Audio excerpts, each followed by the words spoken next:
Ramayana, Kanda 3, Section 41. Being thus commanded by Ravana like a king to act against his will, Maricha fearlessly addressed the Lord of the Rakshasas with the following bold words. What person of impious deeds hath advised thee, O Ranger of the Night, thus in order to exterminate thee with thy kingdom, counselors, and children who have a vicious heart, O king? Doth not feel himself happy at thy welfare, who hath pointed out unto thee the way of thy death under the cover of thy means, O Ranger of Night? Surely do thy weak enemies wish to bring about thy destruction by making thee enter into a conflict with a powerful man. What little-minded man of evil intent hath counseled thee thus, O Ranger of Night? Really do they desire that thou dost bring destruction upon thyself by thy own actions. Thou dost not exterminate thy counselors, O Ravana, albeit they are worthy of being destroyed. For they do not prevent thee entirely from thy evil course. Wise counselors do always restrain a king who wins a vicious track, being guided by his impulses and passions, but about thee they are quite unmindful, though thou shouldst by every means be brought under restraint. O thou the best of conquerors, O thou the Ranger of Night, ministers by the grace of their sovereign attain virtue, wealth, desires, and fame. But those objects are never attained, O Ravana, when they are not in good odor with their sovereign. Moreover, the subjects meet with dangers when he is devoid of all qualities. O thou the best of conquerors, the king is the root of virtue and fame unto the subjects, he should therefore be always protected by them. O Ranger of Night, proud kings of cruel temperament, acting against the subjects, can never administer their kingdoms. So do the ministers of cruel counsel meet with their end like unto a chariot driven into a wild track by an unskilled charioteer. Many a pious person, on this earth, ever engaged in the performance of religious services, have, for the folly of other persons, met with destruction along with their relatives. Verily the subjects, O Ravana, can never expect to prosper under the regime of hot-natured sovereigns acting against their subjects like unto deer under the protection of a jackal. All the Rakshasas shall surely die, O Ravana, whose lord art thou, foolish, cruel, and under the control of thy passions. I shall not be the least sorry if I do meet with a sudden accident. What I do deplore most is that thou shalt meet in no time with destruction along with thy soldiery. Compassing my end, Rama shall interminate thee in no time, and blessed I shall be being killed by an enemy in the conflict. Surely dost thou know that no sooner shall I see Rama, I shall be done away with. Thou shalt carrying away Sita meet with thy end along with thy kinsmen. And if dost thou bring Sita with me from the asylum, none shall be saved, me, thyself, the city of Lanka, and the Rakshasas. Thou dost not relish my words, O Ranger of the Night, though prevented by me, who wishes thee welfare. Those men who range on the verge of death, well nigh finishing the term of their existence, do not receive with good grace the counsels of friends. Ramayana, Kanda 3, Section 42. Speaking these harsh words unto Ravana, Maricha, being afraid of him, said, We shall both go. Surely shall I be deprived of my life by him, Rama, taking up his scimitar and having a bow and arrows in his hands, if I go before him again. Meeting with his prowess thou shalt never return with thy life. He is like the noose of death unto thee, though thou hadst baffled its power. Thou art vicious-souled. What can I do for thee? Be thou crowned with success, O Ranger of the Night. I shall go. The Lord of Rakshasas, being pleased with Marietta's words, embraced him warmly and said, This is worthy of thy heroism, that thou hast addressed thyself to act after my desire. Thou wert another Rakshasa before and hast now become true Maricha. Do thou now with me ascend this chariot coursing in the air, crested with jewels and driven by asses having faces of a demon. Enchanting Vaidehi, thou shalt wend thy way, and away shall I carry the daughter of the king of Mithila by force, when there shall be neither Rama nor Lakshmana by her. Thereupon Tarka's son assented to Ravana's words, and both of them ascending the chariot like unto a heavenly car set out for the hermitage. And beholding diverse towns, forests, mountains, rivers, kingdoms, and cities, they reached the forest of Dandaka and the asylum of Rama. And descending now from the golden car, the Lord of Rakshasas together with Maricha beheld Rama's asylum. Taking him, Maricha, by the hand, Ravana spake, saying, There stands the asylum of Rama, surrounded by palm trees. Do thou do that for which we have come here. Hearing the words of Ravana, the Rakshasa Maricha, assuming the wonderful shape of a golden deer, began to range at large before Rama's hermitage. The points of its horns were like unto two excellent jewels, its countenance was diversified with white and black color, its face was like a red lotus, its ears were like unto two blue lotuses, its neck was little raised, its belly was like a sapphire, its sides were like unto madhuka flowers, its color was like that of a filament of a lotus, its hoops were like unto bidurjas, a gem of a dark color, of lean thighs, of firm joints, its tail having the diversified color of a rainbow was upraised. It was of a pleasant and cool hue and crested with various jewels.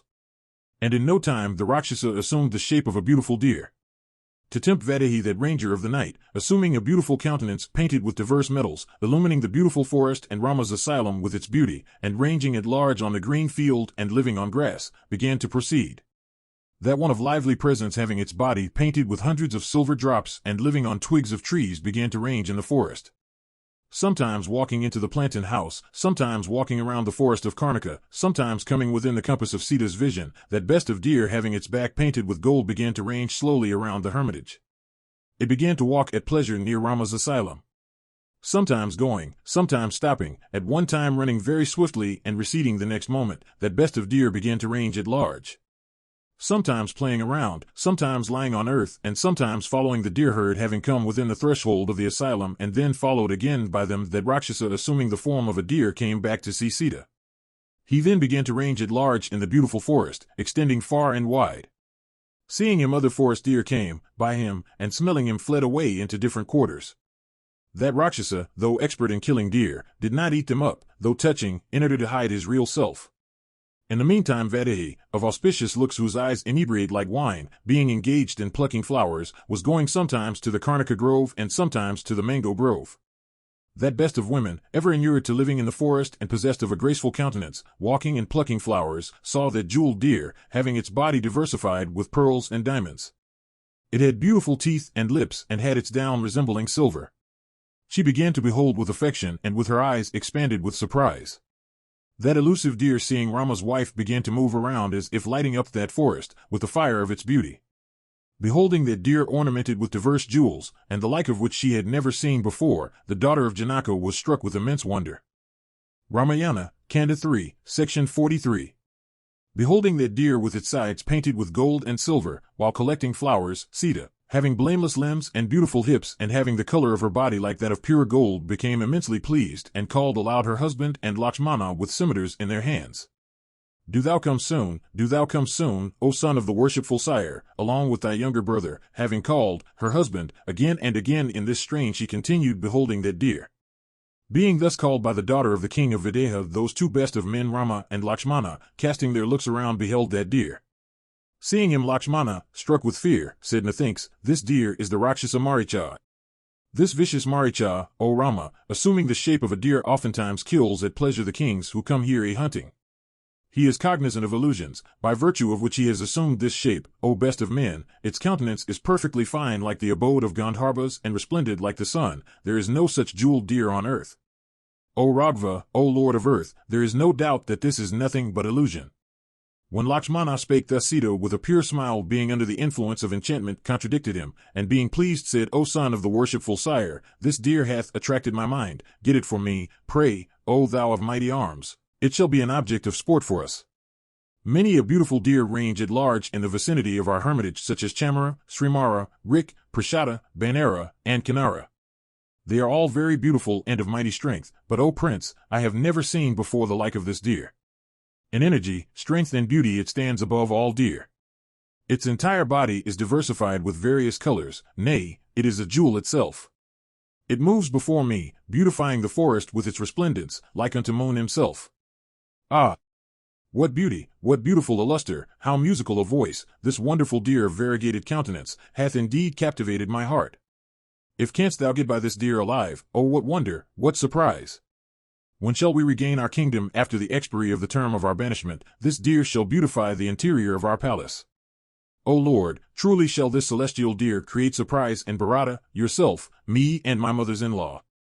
O best of men, if canst thou not get hold of it alive, its skin shall also look very beautiful to us. Spreading on Kuka the skin of this golden deer, when killed do I wish to invoke the Almighty. It looks, no doubt, unseemly and terrible, and smacks of wilfulness on the part of a wife to command her husband in this way, but I am sunk in surprise seeing the countenance of the deer. Rama's heart was struck with surprise beholding that wonderful deer, having its down resembling gold, horns resembling exquisitely fine diamonds, color like that of the newly risen sun, and resplendence like that of the orbit of the planets. Being enchanted by its beauty and spurred on by Sita's words, Raghava, pleased, spake unto his younger brother, saying, "Behold, O Lakshmana, it has immensely excited Vaidehi's desire. On account of its exquisite beauty it shall lose its life today. It has its equal nowhere on the earth, neither in the celestial garden nor in the Chitraratha forest. the hairs of its body being arranged in regular and contrary courses, and being painted with golden drops, do indeed look very beautiful. Do thou see, while expanding its mouth, its tongue comes out resembling flaming fire like unto a thunderbolt reaving the mass of clouds. Its face is like a glass made of best blue sapphire, its belly resembling a conch and pearl, and it is very difficult to ascertain its shapes. Beholding it who is there, on earth, whose heart is not enamored, its beauty resembles the rays of gold, and is variegated with diverse hues of jewels. Whose heart is not enveloped with surprise beholding such a celestial beauty, O Lakshmana princes, with bows in their hands, while hunting in a deep forest destroy deer either for flesh or for sport. Moreover, while engaged in sporting they collect many a jewel and various metals, as gold and silver, in the woods. There is not the least doubt that these wild riches filling up their coffers are comparatively far better than the wealth acquired by other sources, like unto the objects of enjoyment, enjoyed at their fancy by the people inhabiting the celestial region. The object which persons desirous of acquiring wealth follow without any discretion in their actions is the true definition of wealth given by the political economists. Vadahi of slender waist desireth to sit with me on the exquisitely fine golden skin of this gem of a deer. Meseems no deer skin is so comfortable to touch as this, neither the skin of Kudli, Priyaki, Prabini, nor of Abiki. Truly handsome in this deer and the one that rangeth in the welkin. Indeed these two deer only are celestial, the one that rangeth in the sky, Mrigashara, and this that rangeth on earth. And if it be a Rakshasa's illusion as thou sayest, O Lakshmana, then it must be killed by me. This cruel vicious-souled Maricha made away with many eminent ascetics while traveling in the forest, and this Rakshasa assuming the shape of an elusive deer destroyed many kings, mighty archers while hunting in this forest. It is for this that this deer must be killed. Formerly this Patapi entering into the womb of twice-born ones used to come out reaving them like unto the embryo of a mule. Once on a time this Patapi approached the eminent Saint Agastya and was devoured by him. After the Sraddha ceremony had been over, finding that Patapi desirous of assuming the shape of a Rakshasa, the great Saint Agastya said, smiling, being blinded with thy prowess, O Patapi, thou hast destroyed many eminent twice-born ones on this earth, and for this that I do digest thee. Truly that Rakshasa, O Lakshmana, who wisheth to surpass one like me who hath controlled his senses, and is ever engaged in pious offices, shall meet with his end like unto this Patapi. Therefore this Maricha approaching me shall be killed by me like unto Patapi being devoured by Agastya. Do thou therefore vigilantly protect Vadahi with mail and armors on. It is our prime duty, O descendant of Raghu, to protect Janaki. I shall either kill this deer or shall get hold of it. Look, O Lakshmana, Vadahi is extremely anxious to get the skin of this deer. I shall therefore proceed at once, O son of Sumal, to catch this deer. The skin of this deer is the best of its kind, for certain shall it lose its life today. As long as I do not kill this deer, O Lakshmana, do thou with Sita remain with vigilance in this asylum. I shall in no time come back with its skin after killing it with one arrow. Do thou stay here, O Lakshmana, with Janaki in constant fear and vigilance, along with the mighty Yatayu, intelligent and engaged in pious offices. Ramayana, Kanda 3, Section 44. Having thus directed his brother, the highly energetic son of Raghu equipped himself with his gold-hilted scimitar and girding himself with his bow bent at 3 places, which served him as an ornament, as well as a couple of quivers that one of fierce energy sallied out. Seeing that foremost of monarchs approach, that best of beasts from fear disappeared, and then again showed himself. Thereat girt with the bow and sword, Rama rushed where the deer was, and beheld him illumining all before him with his beauty, and bow in hand, Rama beheld him in that vast forest, darting away after gazing at him, and sometimes seeming to have got beyond arrow range, and at others tempting Rama by his vicinity. And sometimes influenced by fear and bewildered, the deer seemed to course the welkin, and in the forest now he became visible and now vanished from sight. And like the autumnal lunar disk enveloped by indented clouds, he momentarily showed himself, and anon discovered himself at a distance. And Maricha, wearing the shape of a deer, showing himself and disappearing from sight, drew Raghava a long way from the hermitage. Thereat Rama, eagerly anxious to secure the deer, being foiled by the deer, and in consequence growing enraged, wearied out, rested under a shadow, on a sward. And that ranger of the night, wearing the form of a deer, maddening Rama, discovered himself, again, at a distance surrounded by other deer. And Rama, desirous of taking the beast, seeing him again, set off at speed. At the very moment the deer disappeared from fear, and again showed himself at a distance behind a tree. And seeing him, the exceedingly energetic and strong Raghava, determined to slay him, growing wroth, taking out a flaming shaft, resembling the rays of the sun, powerfully drew his bow, and firmly setting the shaft, and aiming it at the deer, let go the blazing and burning weapon forged by Brahma, resembling a flaming serpent. And that best of arrows, like unto a thunderbolt, deeply pierced the breast of Maricha, wearing the shape of a deer. Thereat bounding up high as a palmyra palm, that one whose saws had almost run out, uttered terrible sounds, lying on the earth. And while on the point of death, Maricha renounced his counterfeit shape. And remembering the words of Ravana, the Rakshasa reflected, by what means can Sita send away Lakshmana, and Ravana carry off Sita, staying in solitude and pierced to the marrow by that peerless shaft? Maricha, renouncing his deer form, resumed his Rakshasa lineaments, and giving up his life attaining a huge person, considering the time had come, for availing himself of the advice tendered by Ravana, began to cry with the voice of Ragva, Ah Sita! Ah Lakshmana! And seeing that grim-visaged Rakshasa lying low on the ground, with his person bathed in blood, and rolling hither and thither, Rama proceeded towards the asylum, thinking of Sita. And revolving within himself Lakshmana's words.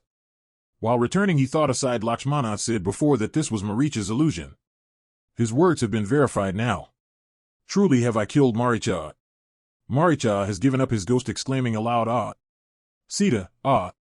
Lakshmana! I do not know what shall Sita do hearing the cry, and what shall the mighty-armed Lakshmana do. While pondering thus, the hairs of the virtuous-souled Rama stood on their end. Killing that Rakshasa assuming the shape of a deer, and hearing his terrible cry, Rama was overwhelmed with fear arising out of sorrow. Thereupon killing a deer, and taking its flesh, he hastened towards Janastana. Ramayana, Kanda 3, Section 45.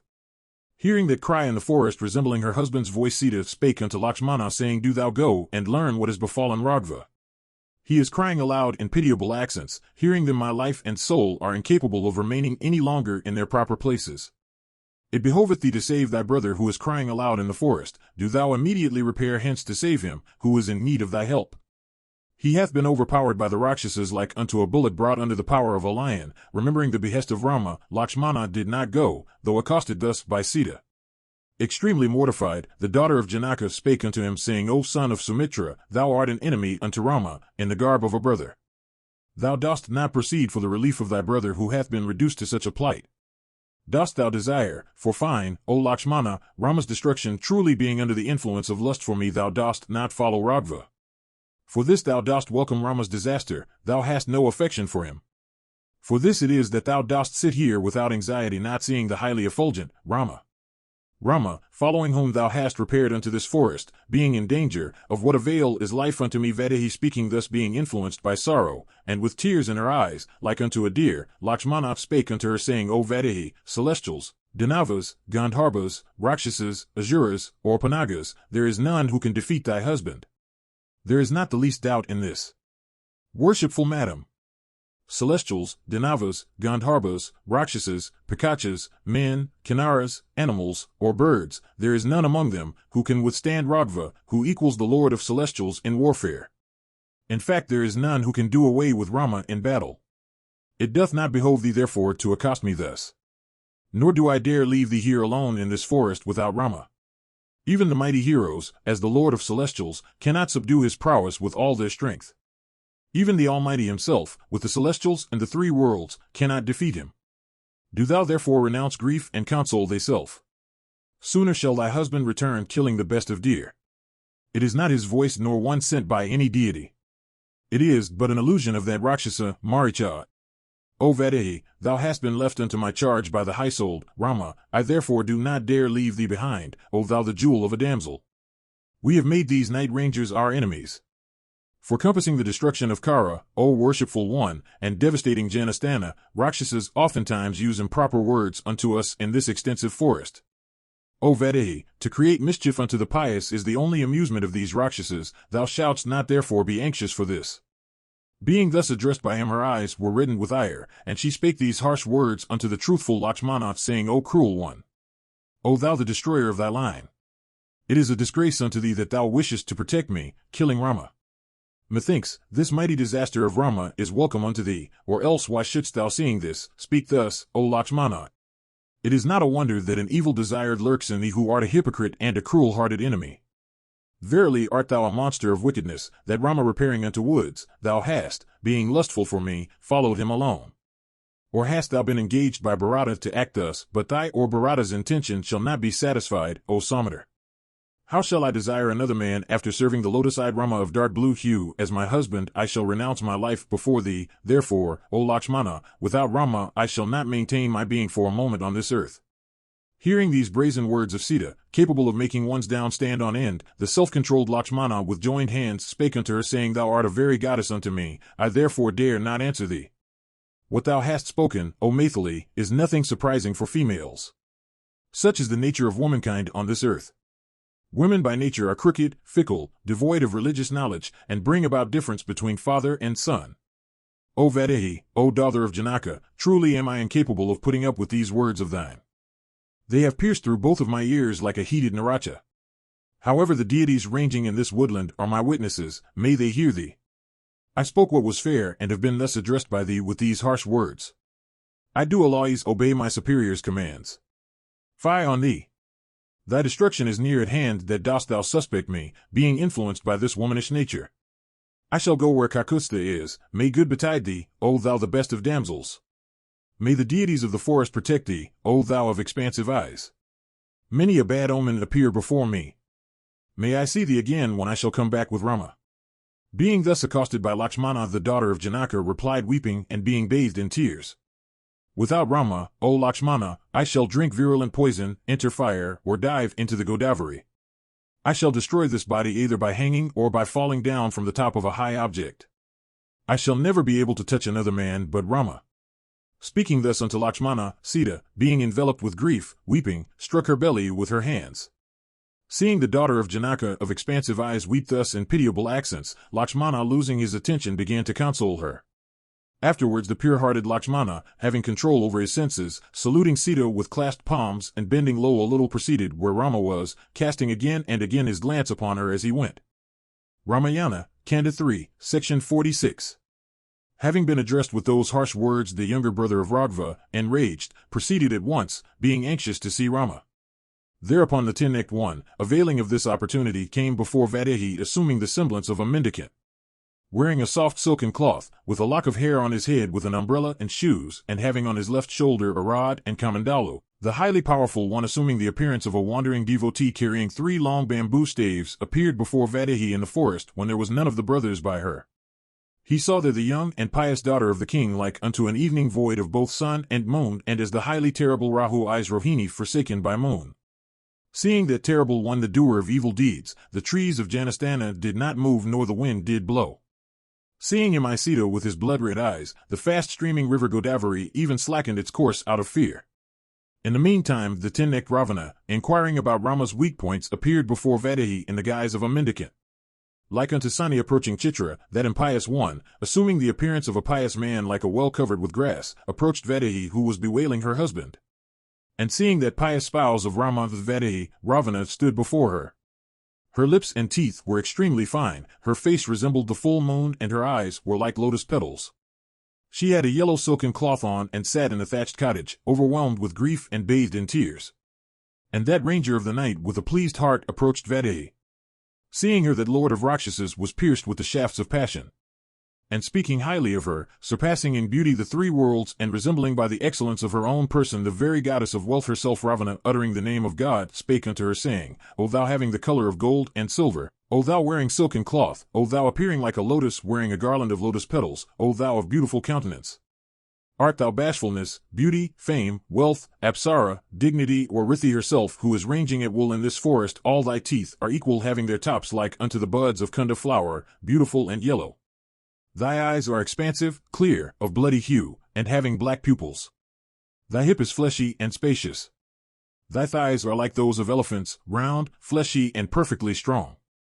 Thy nipples are bulky, pointed, highly captivating like cold palm fruits, beautiful and ornamented with diverse jewels. O thou of beautiful smile! O thou of beautiful teeth! O thou of beautiful eyes! O fine damsel, thou dost carry away my heart like unto a river carrying away its banks by its stream. The lock of thy hair is exquisitely fine, thy breast very close, and thy waist is so thin that they may be got round even by fingers. There is none so beautiful like thee, a goddess, a Gandharvi, a Yakshur, or a Kanari. I had never seen before on this earth a damsel so beautiful as thou. This thy beauty, the best on earth, thy youth, thy grace, and thy abode in the forest do agitate my mind. So it is well for thee to come with me, it doth not behove thee to remain here. This is the abode of terrible Rakshasas wearing shapes at will. Picturesque palaces, prosperous cities, and sweet-smelling gardens are worthy of thy abode.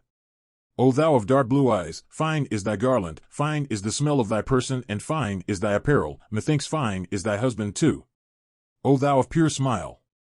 Whom dost thou belong to, Rudras, Marudas, or Vasus, meseems, O fine damsel, thou art a very good to.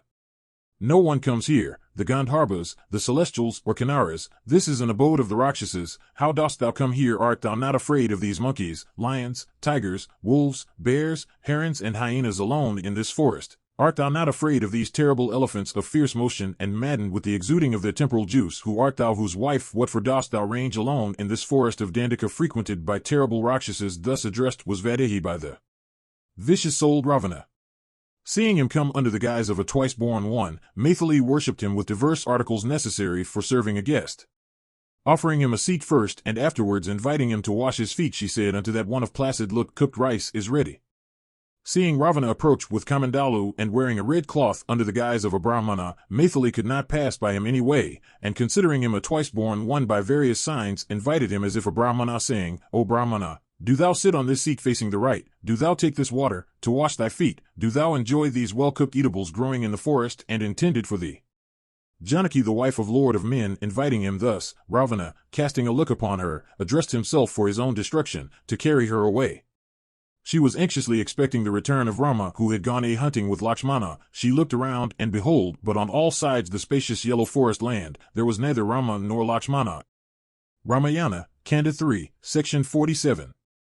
Being thus addressed by Ravana under the guise of a mendicant, desirous of carrying her away, Vaidehi thought within herself, this person is my guest and a Brahmin, he may curse me if I do not speak to him. Thinking this for a moment, Sita said, May good betide thee. I am the daughter of the high-souled Janaka, the king of Mithila, the beloved queen of Rama, and my name is Sita. Dwelling in the palace of Ikshakus for 12 years, I enjoyed many things passing human and had all my desires satisfied. On the 13th year, King Dakaratha counseled with his ministers about the installation of Rama. Accordingly, everything necessary for the installation being made ready, Kaikeyi, one of my mothers-in-law, begged of her husband a boon. Bringing my father-in-law under control by means of her virtuous deeds, Kaikeyi begged, of that truthful, best of monarchs, 2 boons, namely the exile of my husband into the woods and the installation of Bharata, and said, I shall never eat, drink, or sleep, and, if Rama be installed, I shall end my life. Kaikeyi speaking thus, that lord of earth, my father-in-law, begged her to accept diverse riches, but Kaikeyi did not agree. Then the highly effulgent Rama, my husband, was 25 years old, and myself was 18 years old counting from my birth. My husband is known all over the world under the name of Rama. He is truthful, good-natured, of pure character, ever engaged in the welfare of all created beings, of mighty arms and expansive eyes.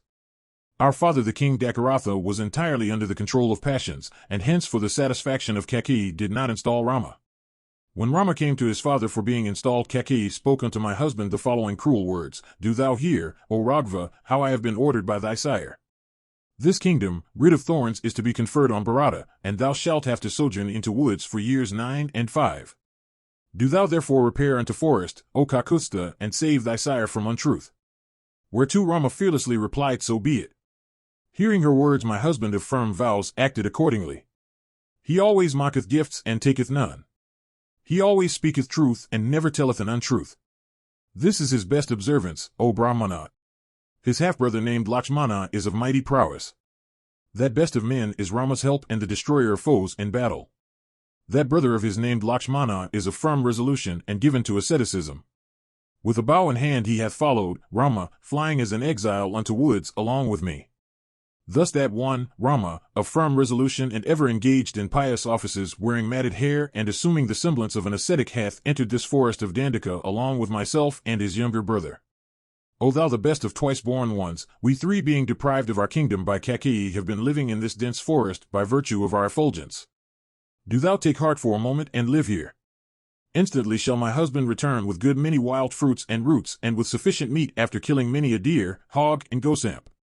Truly do thou relate unto me thy name, gotra, and lineage. O thou twice-born one, why dost thou range alone in this forest of Dandaka? Sita, the wife of Rama, speaking thus, the mighty lord of Rakshasas, Ravana, replied with these harsh words, Zero Sita, I am that Ravana, the lord of Rakshasas, whom fear the celestials, Asuras, and human beings. O thou of blameless beauty, seeing thee of golden hue and wearing silk cloth, I do not relish my own wives. I have brought many a beautiful damsel from various quarters, do thou become my foremost queen amongst them. That great city in the midst of the ocean, Lanka, encircled on all sides by the sea and situated on the summit of a hill, is my capital. There shalt thou with me, Sita, walk in gardens, and thus thou shalt no more long for living in the forest. If thou dost become my wife, O Sita, 5,000 maidservants decorated with divers ornaments shall serve thee. That blameless daughter of Janaka, being thus addressed by Ravana, was highly enraged, and, passing by him, replied, I am a dependent Ot Rama, who is incapable of being shaken, like unto a mighty mountain, incapable of being agitated, like unto a vast ocean, and resembling Mahendra in effulgence. I am a dependent of that great and truthful Rama, who is gifted with auspicious marks, and like unto a fig tree.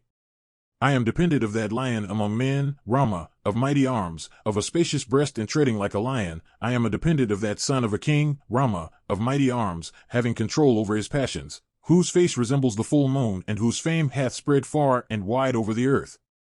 Why dost thou, being a tiger, wish for a she-lion? Thou shalt not be able to touch me like unto the rays of the sun. O thou wretched Rakshasa, when thou hast desired to steal away Raghuva's beloved spouse, surely dost thou see these trees before thee, as made of gold.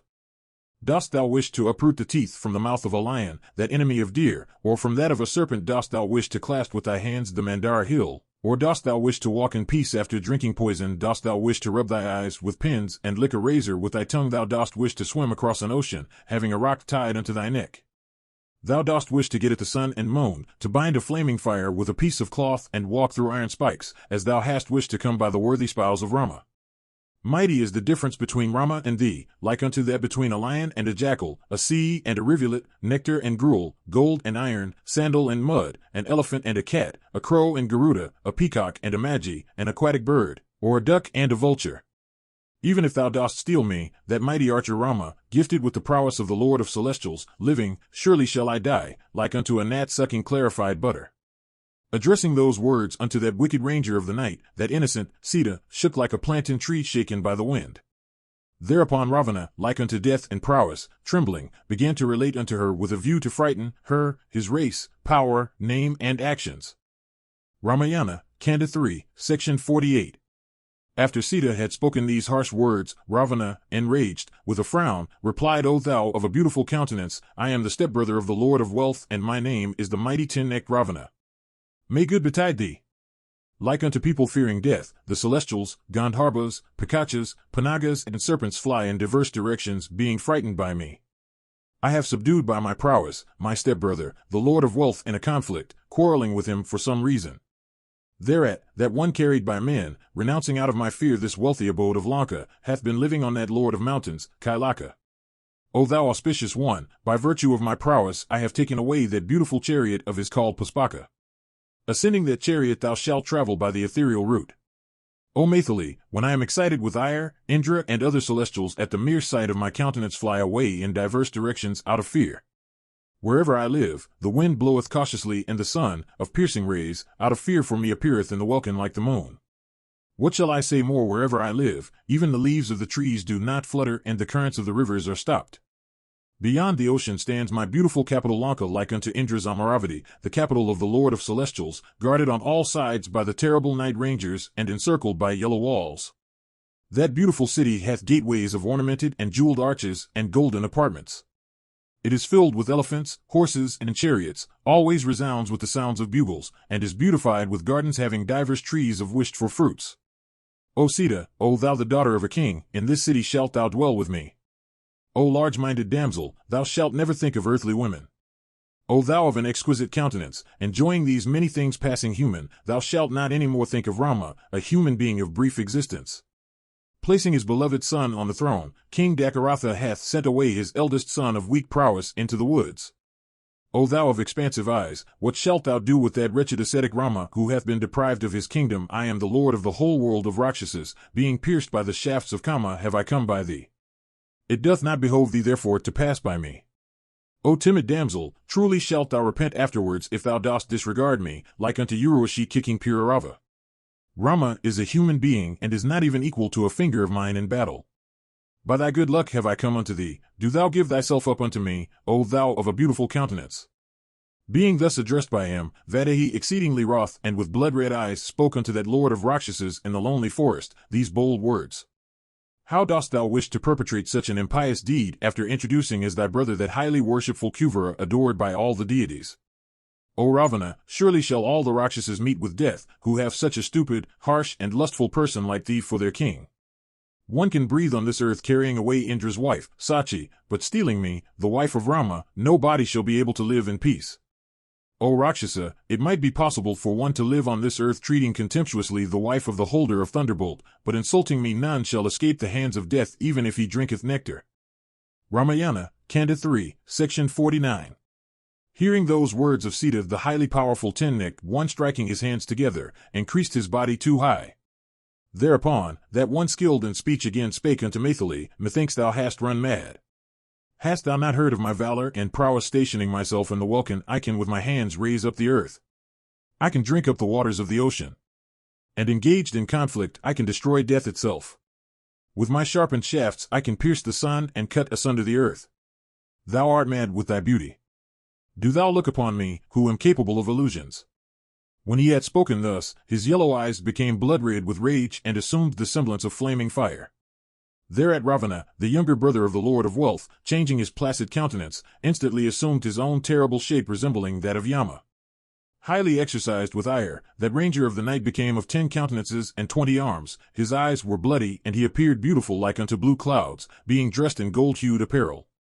Leaving aside the semblance of a mendicant, that lord of Rakshasas, Ravana, increasing in bulk, assumed his own shape. And wearing a blood-red cloth he stood there fixing his look upon that jewel of a damsel, mightily. Thereupon Ravana spake unto Maithili like unto the rays of the sun, having a head of black hair and wearing apparel and ornaments, saying, O thou fine damsel, if thou dost wish to have a husband known all over the world, do thou surrender thyself unto me. I am a worthy husband, or thee. Do thou serve me for ever, thy praiseworthy husband. O fine lady, I shall never do what thou dost not like. Renouncing thy attachment for a man, do thou place thy love in me. O foolish girl, worthy of being adored by the learned, for what quality art thou attached unto Rama of a limited life, who hath been deprived of his kingdom and hath his desire frustrated, and who of an evil intent hath, at the words of his wife, renouncing his kingdom and kinsmen, been living in this forest, the abode of voracious animals. Speaking thus unto Maithili, sweet-speeched and worthy of being sweetly addressed, that highly wicked Rakshasa, Ravana, being exercised with lust, approached toward Sita and got hold of her, like unto Buddha holding Rohini in the sky. With his left hand he held her, having eyes like unto lotus petals, by the hair, and with his right hand got hold of her thighs. Seeing Ravana of sharpened teeth, and mighty arms, resembling the summit of a mountain, and like unto death itself, the Dattais of the forest became highly terrified and fled in different directions. Instantly appeared there the celestial car of Ravana, decked in gold, drawn by asses and making a terrible sound. Thereupon, that one emitting terrible accents, remonstrated with Vaidehi in harsh words, and clasping her ascended the car. The virtuous Sita, being thus caught by Ravana, began to cry aloud, addressing Rama, who had gone away to a distant forest. Ravana, racked with lust, rose high up with her like unto the wife of a Panaga, though she tried her best to get rid of him, for she was not in the least attached unto him. Being thus carried away by the ethereal track by that lord of Rakshasas, Sita began to cry aloud, like one mad, distressed and of deranged senses. Ah! Mighty Lakshmana, ever ministering unto the satisfaction of thy superiors, dost thou not know that I have been stolen away by a Rakshasa assuming shapes at will, O Ragva? For virtue hast thou renounced thy life, happiness, and wealth. Dost thou not see that I have been carried away by one of mighty iniquity, O thou the subduer of foes? Thou dost always control the rebellious. Why dost thou not punish such a vicious Rakshasa? The vicious do not instantaneously meet with the fruits of their actions. As for corn to ripen requires the assistance of time. For this iniquitous deed, which thou hast perpetrated, availing of the time and losing thy sense, thou shalt meet with a mighty disaster from Rama, bringing about thy end. Ah! Being the virtuous wife of the virtuous and far-famed Rama, I have been stolen away. Now hath the desire of Kakeyi and other relations been fulfilled. I invoke this Janastana and these flowery Karnikas to tell Rama that Ravana hath stolen away Sita. I invoke thee, O Godavari, having swans and cranes sporting in thy stream, to tell Rama that Ravana hath stolen away Sita. I salute and invoke the deities that live in this forest of many trees to tell my husband of my being stolen away by Ravana. I do seek the refuge of all deer, birds, and other animals that live in this forest, and may they all communicate unto Rama the news of his dear spouse being carried away, and tell him that Sita, losing her control, hath been stolen away by Ravana. Even if I am taken away by Yama, and if the mighty armed Rama is apprised of it, surely shall he bring me back by the display of his prowess. Racked with sorrow that one of expansive eyes, while thus bewailing in piteous accents, she espied Jatayu, the king of vultures, seated on a tree. Thereat the daughter of Janaka, brought under the control of Ravana and terrified, began to cry and utter those piteous words, O worshipful Jatayu, do thou see that this vicious lord of Rakshasas hath ruthlessly carried me away like one having no husband? Thou wilt not be able to withstand this mighty, wicked, and cruel knight ranger wearing emblems of conquest and having a scimitar in his hand. Do thou relate unto Rama and to Lakshmana everything about my being carried away from the beginning to the end. Ramayana, Kanda 3, Section 50. Hearing these words, Jatayu, who lay buried in a deep slumber, awoke and beheld both Ravana and Janaki. Thereat the lord of birds resting on the tree, having a big sharp beak like unto the summit of a hill, addressed these soft words unto Ravana, O brother ten-necked one, I am conversant with Puranas, of truthful vows, and abide by religion. It doth not behove thee to perpetrate such an iniquitous deed before me. I am Jatayu, the mighty lord of vultures. Dakaratha's son Rama is the lord of all men like unto Mahendra and Varuna. He is ever engaged in the welfare of all men. This exquisitely beautiful and far-famed Sita, whom thou art about to steal away, is the married wife of that lord of men. And how dost thou thyself, being a monarch and engaged in the royal office of maintaining subjects, carry away by stealth another's wife, O thou of mighty prowess, thou shouldst specially protect the wives of kings. Do thou therefore control thy base inclination of oppressing another's wife. A hero doth never perform what bringeth calumny upon himself. It becometh every individual to save another's wife from the touch of a second man like unto his own wife. O son of Palastia, at the instance of the king mild subjects perform many an action conducing to virtue, wealth, and desire, though not mentioned in the sastras. The king is the virtue, the king is the desire, and the king is the prime jewel of all subjects. Virtue, desire, or sin, everything ariseth from the king. O thou the best of Rakshasas, thou art vicious and unsteady, how hast thou come by riches like unto a sinner attaining to the abode of celestials? A vicious person can never relinquish his sinful habits, virtue doth never reside in the abodes of impious persons.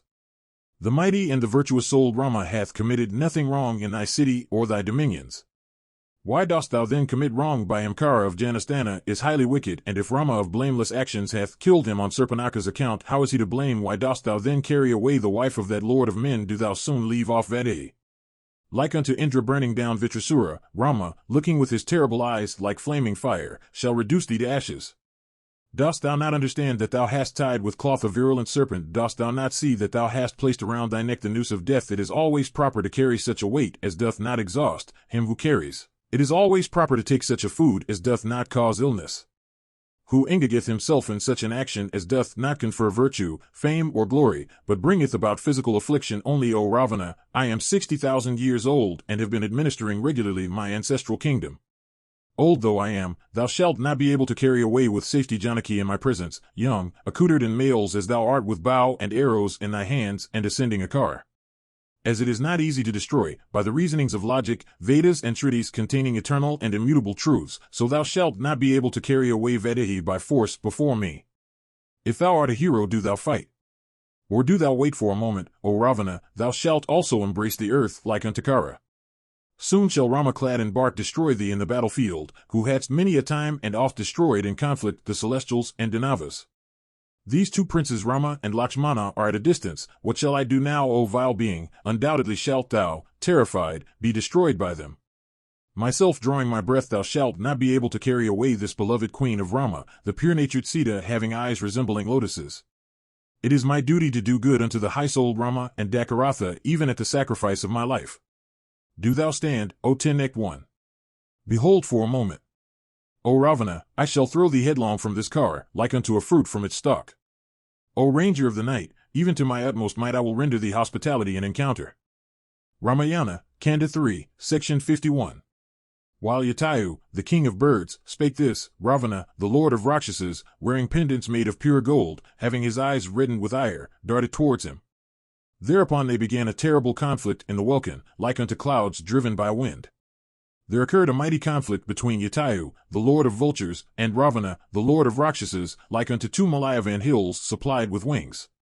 Thereat Ravana began to shower continually terrible and sharpened pikes, iron arrows, and vikarnis upon the mighty lord of vultures. Yatayu, the king of birds, began to withstand in conflict the arrows and weapons darted by Ravana, and wounded Ravana's person with his feet supplied with sharpened talons. Thereupon, to destroy his enemy, that mighty hero, the 10-necked Ravana, being exercised with ire, took up 10 terrible arrows like unto the scepter of death, and stretching the bow to the full he shot those straight coursing sharpened shafts at Yatayu, the king of birds. Beholding Janaki with tears in her eyes in that Rakshas's car, Yatayu, the king of birds, disregarding those arrows, darted towards Ravana, and with his feet broke asunder his bow with the arrows, adorned with pearls and diamonds. Thereat Ravana, almost beside himself with wrath, taking up another bow, began to shower arrows by hundreds and thousands. Being covered with those arrows, the lord of birds appeared like a bird lying in his nest. Pushing away these arrows by the wind of his wings, he again snapped that mighty bow with his feet, and with a stroke of his wings shattered Ravana's flaming shield like unto burning fire. Thereupon, moving away with the wind of his wings Ravana's blazing cuirass resembling flaming fire, Jatayu in that conflict made away with his fleet coursing asses having the faces of demons. Next crumbling into pieces with his impetus the mighty chariot of Ravana, coursing at will, flaming like fire, having steps studded with jewels, and a wooden pole, and throwing down the umbrella and chowries like unto the full moon along with the Rakshasas engaged in carrying them, the effulgent and mighty lord of birds shattered the head of the charioteer with the strokes of his beak. Having his bow snapped and deprived of his car, horses, and charioteer, Ravana fell down to the earth, taking Vaidehi on his lap. Beholding Ravana fallen on the ground and of broken conveyance, all creatures praised the king of vultures again and worshipped him. Thereupon, finding the lord of birds worn out on account of his old age, Ravana, highly encouraged, again rose high up in the welkin, taking mightily with him. He had all his weapons broken in the conflict, and had but his dagger left to him. Beholding him proceed thus pleased, taking the daughter of Janaka on his lap, all his weapons having been lost, with his sword alone left, the mighty and powerful lord of vultures, Yatayu, rose up and, darting towards Ravana, resisted him and said, O Ravana of feeble sense, it is for the destruction of the whole line of Rakshasas that thou carriest away the spouse of Rama, having arrows like unto thunderbolts. Like one thirsty drinking water, thou dost address thyself to drinking poison along with thy friends, courtiers, fourfold forces, servants, and relatives. Foolish persons unaware of the fruit of their actions, meet in a short time with their own destruction, so shalt thou very soon meet with thy own end. Thou hast been bound up by the noose of death, and, proceeding whither, shalt thou save thyself, like unto fish eating up baits with hooks for their own destruction, O Ravana, it is beyond thy power to defeat the Kakutstas. They shall not forgive thee for this thy encroachment upon their asylum. What hath been perpetrated by thee, coward, is blamed by all, and is the way taken recourse to by thieves and not by heroes. Do thou fight, O Ravana, if thou art a hero, or wait for a moment and thou shalt lie down on the earth like unto thy brother Kara. Truly hast thou for thy own destruction engaged thyself in these impious acts, which are perpetrated by men on the eve of their death. What person doth that which leadeth solely into sin? Neither the Lord of Celestials nor the self-create deity doth engage in such an action. Addressing these moral words, the mighty Yatayu swooped on the back of that 10-necked Rakshasa. Like unto the rider of a man-elephant, the lord of vultures began to tear Ravana with his sharpened claws, and that one having for his weapons his beak, talons, and wings, began to rive Ravana's back with his beak and claws, and to uproot his hair. Being thus afflicted again and again by the king of vultures, the Rakshasa shook, with his lips quivering in anger. Beside himself with anger, Ravana, holding Janaki fast by her left flank, struck Yatayu with his palms. Yatayu, the subduer of foes, bearing the strokes, tore into pieces his 10 left arms with his beak. His arms cut off, instantly sprang up as many others, like unto serpents issuing out of ant hills, being exercised with the pangs of poison. The mighty 10-necked one, leaving aside Sita, out of anger bore down Yatayu with his fists and feet. Thereupon arose a mighty conflict between the lord of vultures and the lord of Rakshasas of incomparable prowess. Yatayu addressing himself to displaying his prowess for the benefit of Rama, Ravana taking out his dagger, cut off his 2 wings, 2 legs, and 2 sides. The ranger of the night of cruel deeds having sundered his wings, the king of vultures approaching well nigh the verge of death, fell down on the earth.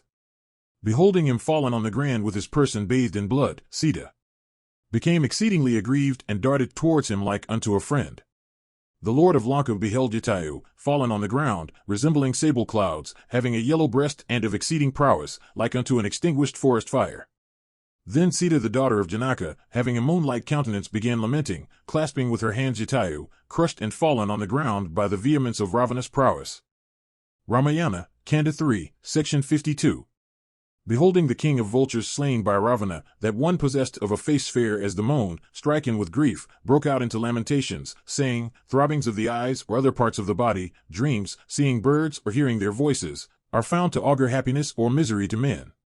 And, O Rama, although birds and beasts are scampering away before thee on my account, thou understandest not the mighty mishap that has befallen thee. O Rama, this bird, who, moved by kindness, had come to rescue me, owing to my ill luck, lies slain on the ground. O Kakutsta, O Lakshmana, save me.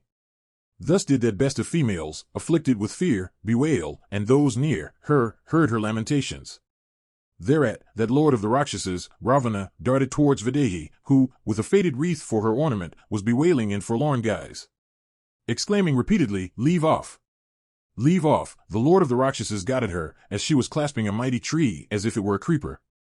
And as she, bereft of the company of Rama in the wilderness, was wailing, saying, O Rama, that one resembling the destroyer himself, with the view of compassing his own end, seized her by her hair. On Vadahi being thus outraged, this entire world, consisting of mobile and immobile objects, had its nature altered. A dense darkness enveloped everything. And the air did not breathe there, and the sun grew dim. Espying with his divine vision that Sita was overcome, that deity, the graceful Great Father exclaimed, Our work is accomplished. And seeing Sita overpowered, the supreme saints inhabiting the Dandaka forest, concluding the destruction of Ravana to be as good as accomplished without much ado, became at once delighted and aggrieved. As she went on weeping with O Rama, O Lakshmana, Ravana, lord of Rakshasas, taking her, coursed through the sky. And then the king's daughter, hued like molten gold, clad in a yellow silken cloth, looked exceedingly beautiful like unto lightning. And on her yellow cloth streaming up, Ravana looked surpassingly graceful like a hill aflame with fire. And coppery fragrant lotus leaves belonging to the eminently auspicious Vadahi showered upon Ravana. And her gold-glowing silken cloth, flying in the air, appeared like clouds colored by the sunken sun. And her blameless countenance on Ravana's lap in the sky did not appear beauteous without Rama, like a lotus without its stalk, it appeared like the moon risen tearing away dark clouds. And in the aerial regions her countenance on Ravana's lap furnished with a fair forehead and graceful hair glowing like the interior of a lotus, without scars, graced with white, shining, stainless teeth, having excellent eyes, lovely like the moon, having a shapely nose, a rubious upper lip, wearing the splendor of gold in the sky, that captivating countenance of hers in consequence of her weeping, and of being stained with tears, as also owing to the violence it had undergone at the hands of the lord of Rakshasas, did not appear beautiful without Rama, like the moon risen during the day. And furnished with the hue of gold, Mithila's daughter beside the dark-bodied lord of the Rakshasas, looked like a golden girth round a sable elephant. And Janaka's daughter, yellow-hued like lotus, having the luster of gold, and adorned with shining ornaments, coming in contact with Ravana, appeared like lightning embosomed among clouds. And in consequence of Vadahi's ornaments sending sounds, the lord of Rakshasas resembled an entirely dark rumbling cloud. And as Sita was being borne away, showers of blossoms, falling off from her head, were scattered all around on the earth beneath. And that blossomy shower all around, drawn up by the vehemence of the ten-headed Ravana, again alighted beside him. And the showers of blossoms scattered around Vaikravana's younger brother looked like rows of burning stars round the foremost of mountains. And the bangles studded with gems, loosened from Vadahi's feet, fell on the earth, like the lightning circle. Of hue like the light red of tender twigs, Vadahi set off the dark-bodied lord of Rakshasas, as does a golden cover an elephant. Vaikravana's younger brother carried away Sita, who, like a mighty meteor, filled the heavens with her splendor. And like stars of exhausted religious merit dropping down from the sky, her fiery ornaments began to fall to the earth with sounds. And the chain of the splendor of the moon, removed from Vadahi's breast, falling down, shone like the Ganga dropping from the sky. The trees filled with various fowls, with their tops waving because of the wind blowing on high and swaying them, seemed to say, No fear, unto Sita. And the pools with their lotuses faded and their fishes agitated, seemed to sorrow for the desponding daughter of Mithila as for their friend. And following Sita's shadow, lions, and tigers, and other beasts and birds, rushed from all sides in wrath. And the mountains, with their faces washed with waterfalls representing tears, and their summits resembling uplifted arms, seemed to lament for Sita, as she was being carried away. And beholding Vaidehi carried away, the glorious sun, oppressed with sadness, had his rays dimmed and his disk darkened. Virtue is not, and where is truth, and there is neither sincerity nor kindness, in a case in which Ravana is carrying away Rama's Vaidehi. Thus did all creatures lament in numbers. And the young of deer, afflicted with fear, wept with woebegone faces. And the sylvan deities, looking up now and again with eyes betokening fear, had their persons all in a tremble. For compassing his own destruction, the 10-headed one carried away the intelligent Vaidehi, bewailing bitterly Sita, who had come by such misfortune, sweet-voiced, crying, O Lakshmana, O Rama, and casting glances on the ground many a time and oft, the ends of her hair waving and her tilaka wiped out. Then oppressed with the load of fear, Sita of luminous smiles, Mithila's daughter, bereft of her friends, not beholding either Rama or Lakshmana, became pale of countenance. Ramayana, Kanda 3, Section 53. Seeing him fly up into the air, Janaka's daughter, mightily, became aggrieved and exceedingly agitated, and great was the fear that possessed her. Her eyes expressing rage, weeping and fright, Sita, as she was being carried away, weeping piteously, spoke to the grim-eyed lord of the Rakshasas, saying, Dost thou not, O base wretch, Ravana, feel shame on account of this act, thou, who, knowing that I was alone, fliest away, carrying me, coward that thou art, thou it was, who, desirous of carrying me off, by the shape of a deer, hadst, by thy powers of illusion, taken away my lord. And he also that endeavored to rescue me has been slain by thee, the ancient king of vultures, who was the friend of my father-in-law. Great, forsooth, is found to be thy might, thou vilest of Rakshasas, and that thou hast carried me off by simply declaring thy name, but hast not won me in war. Why dost thou not, O execrable one, take shame unto thyself, having perpetrated such a heinous act, having carried off another's wife in the absence of her husband? This fell and foul act of thine, fraught with unrighteousness, heroic persons shall brood about the world. Fie on thy heroism and thy truth, of which thou didst speak at that time, and fie also on this character of thine, calculated to sully thy line in this world. What can I do unto thee, as thou proceedest with speed? But stay thou for a moment, and thou shalt not return with life. Shouldst thou come within the range of the vision of those sons of the king, thou couldst not, although thou shouldst happen to be accompanied with thy army, live for a moment. Even as a bird cannot bear the touch of a flaming fire in a forest, thou canst never bear the touch of their arrows. Affecting thy own welfare, do thou, O Ravana, leave me. If thou do not let me go, my husband along with his brother would strive for thy destruction. As intent upon sensual enjoyment, thou endeavorest to ravish me, this very endeavor of thine, O mean wight, shall come to naught. Not beholding my lord resembling a celestial, I cannot, come under the sway of my enemy, bear to live long. As one dwelling on earth perceives objects in their reversed relations at the time of one's death, so thou dost not perceive what is for thy good or profit. Those moribund do not relish what would do them good. I see thee with the noose of death wound round thy neck. As, O ranger of night, thou art not affected with fear, albeit the situation is one calculated to raise one's apprehensions, it is clear that thou wilt see the golden trees, the dreadful river Vaitarani flowing with blood, the terrible wood, O Ravana, rife with leaves in the shape of swords, and a sharp salmali containing blossoms of shining gold, having lapises for its leaves, and bearing iron thorns. But, O shameless one, like a person that hath drunk poison, having done this wrong unto that high-souled one, thou wilt not be able to save thyself. O Ravana, thou art fast fettered in the noose of death. Having done this foul turn unto that high-souled one, repairing whither, shalt thou obtain respite? Shall not that strong and heroic Ragva, skilled in all weapons, who without his brother, in the twinkling of an eye, in battle slew 14,000 Rakshasas, slay thee, who carriest away his beloved wife? Thus, and in other ways, Videha's daughter, lying on the lap of Ravana, overwhelmed with fear and grief, indulged in piteous lamentations. And the wicked, Ravana, with a shaking frame carried away the daughter of the king extremely distressed, speaking much, and speaking piteously, uttering lamentations, and putting forth endeavors, to free herself. Ramayana, Kanda 3, Section 54. Carried away, by Ravana, Vaidehi, not finding any defender, saw 5 principal monkeys stationed on the top of a hill.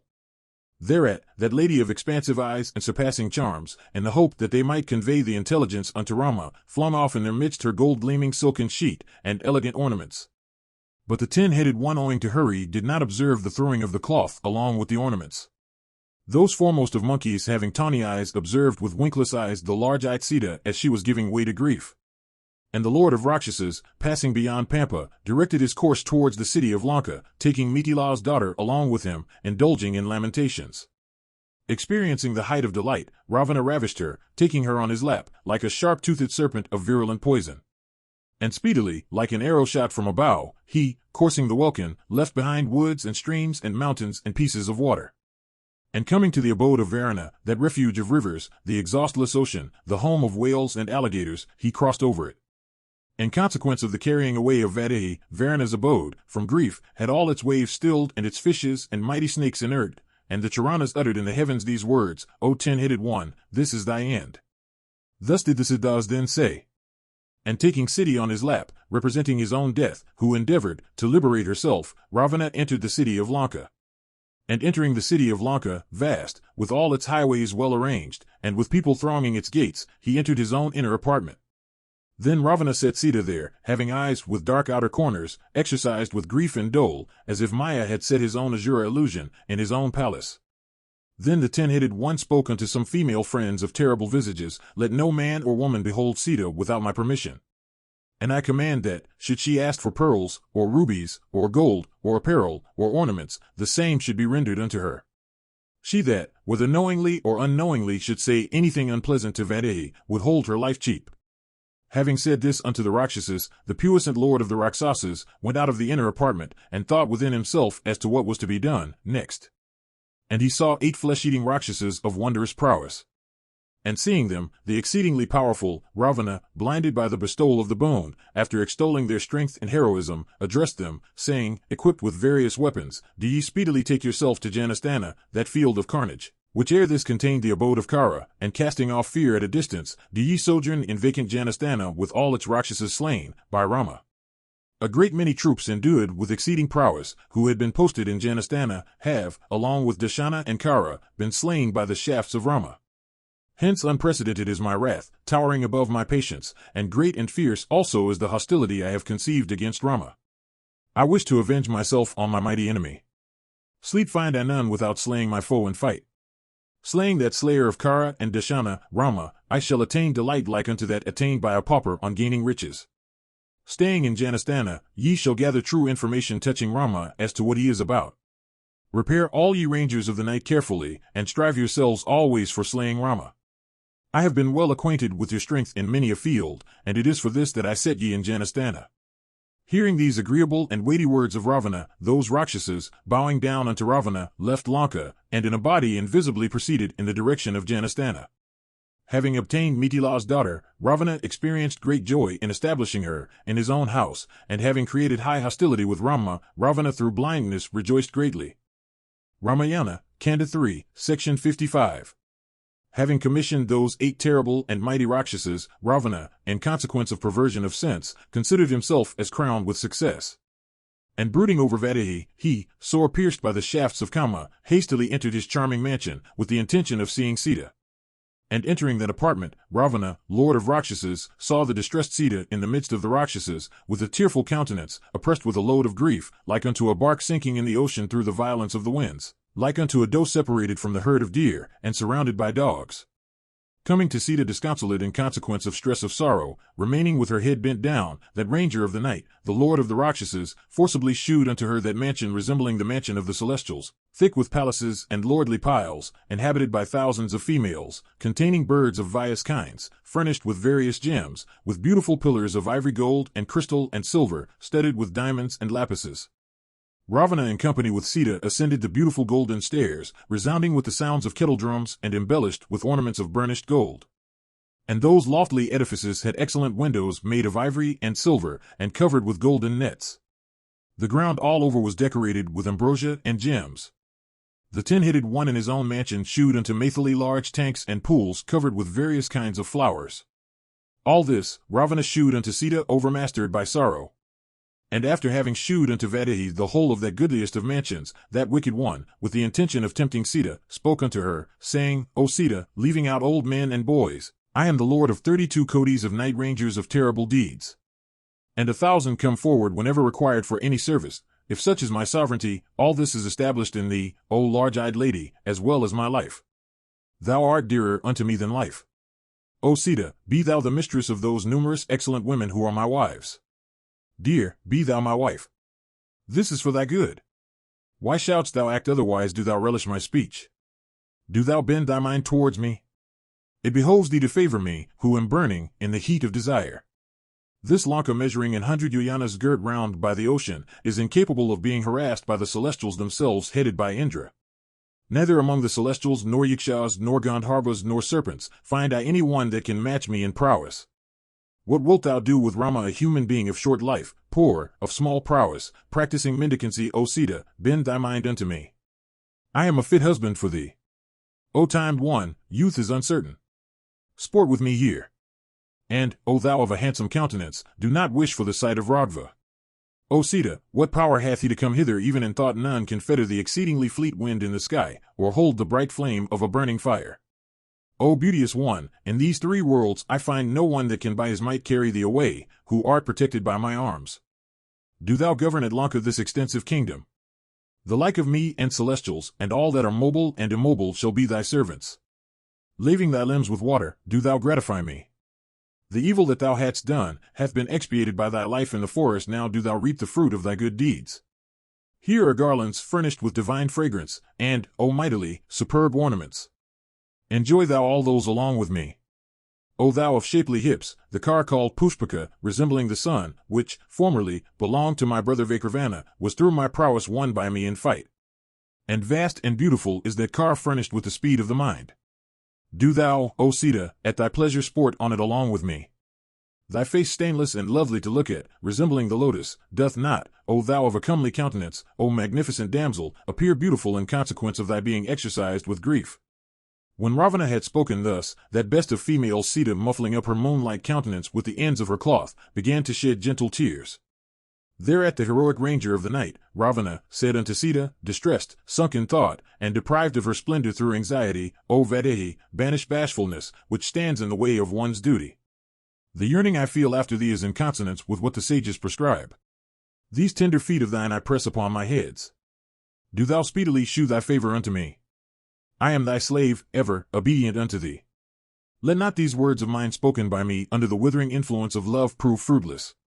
Ravana hath never bowed his head to any female. Having said this, the 10-headed one, come under the subjection of the destroyer, looked upon mightily Janaka's daughter as his own, saying, she is mine. Ramayana, Kanda 3, section 56.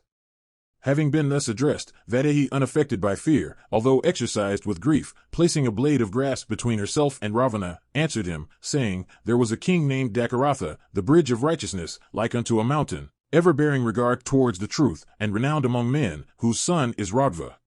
He is named Rama, and is righteous-souled and celebrated over the three worlds. He is long-armed, of expansive eyes, like unto a celestial. He is my husband. Born in the race of the Ikshwakus, he hath the shoulders of a lion, and is possessed of exceeding effulgence, the same that along with his brother, Lakshmana, shall take thy life. If thou hadst wronged me forcibly in his presence, thou wouldst have lain in battle in Janastana, even as Kara. All the mighty Rakshasas of grim visages, whom thou hast extolled, before me, shall be deprived of their venom before Rama, as serpents are before Suparna. The shafts decorated with gold shot by the bowstring of Radha shall pierce their bodies, as the waves of the Ganga beat against her banks, although, O Ravana, thou mayst be incapable of being slain either by the gods or the Asuras, yet having roused the high hostility of Radha, thou wilt not be able to liberate thy life. The strong Radha will compass the end of what remains of thy life. Like the life of a beast tied to the sacrificial stake, thy own is incapable of being reclaimed. Should Rama look at thee with eyes aglow with anger, thou, O Rakshasa, wouldst be consumed even as Manmatha was by Rudra. He who is able to bring down the moon or destroy him, and to drink up the ocean dry, will surely liberate Sita from here. Thy days are numbered, and auspiciousness hath bidden thee adieu. Thou art shorn of strength, and thy senses have been dulled. And it is owing to thee that Lanka shall be subject to widowhood. That thou by force hast for naught carried me away from the side of my husband, this sinful act can never conduce to thy felicity. That exceedingly effulgent lord of mine, along with my husband's younger brother, summoning up their energy, is fearlessly dwelling in the vacant Dandaka. By means of an arrowy shower in conflict, he will take thy prowess and strength, thy hauteur and wickedness out of thy person. When urged by the destroyer, the destruction of creatures is perceptible, then, coming under the sway of the destroyer, men become careless in their actions. Having outraged me, thou, O worst of Rakshasas, thy time come, for compassing thy own destruction as well as that of the Rakshasas and those dwelling in thy inner apartment. A Chandala cannot tread the dais reared in the midst of a sacrifice beauteous with ladles and vessels and sanctified by the twice-born ones.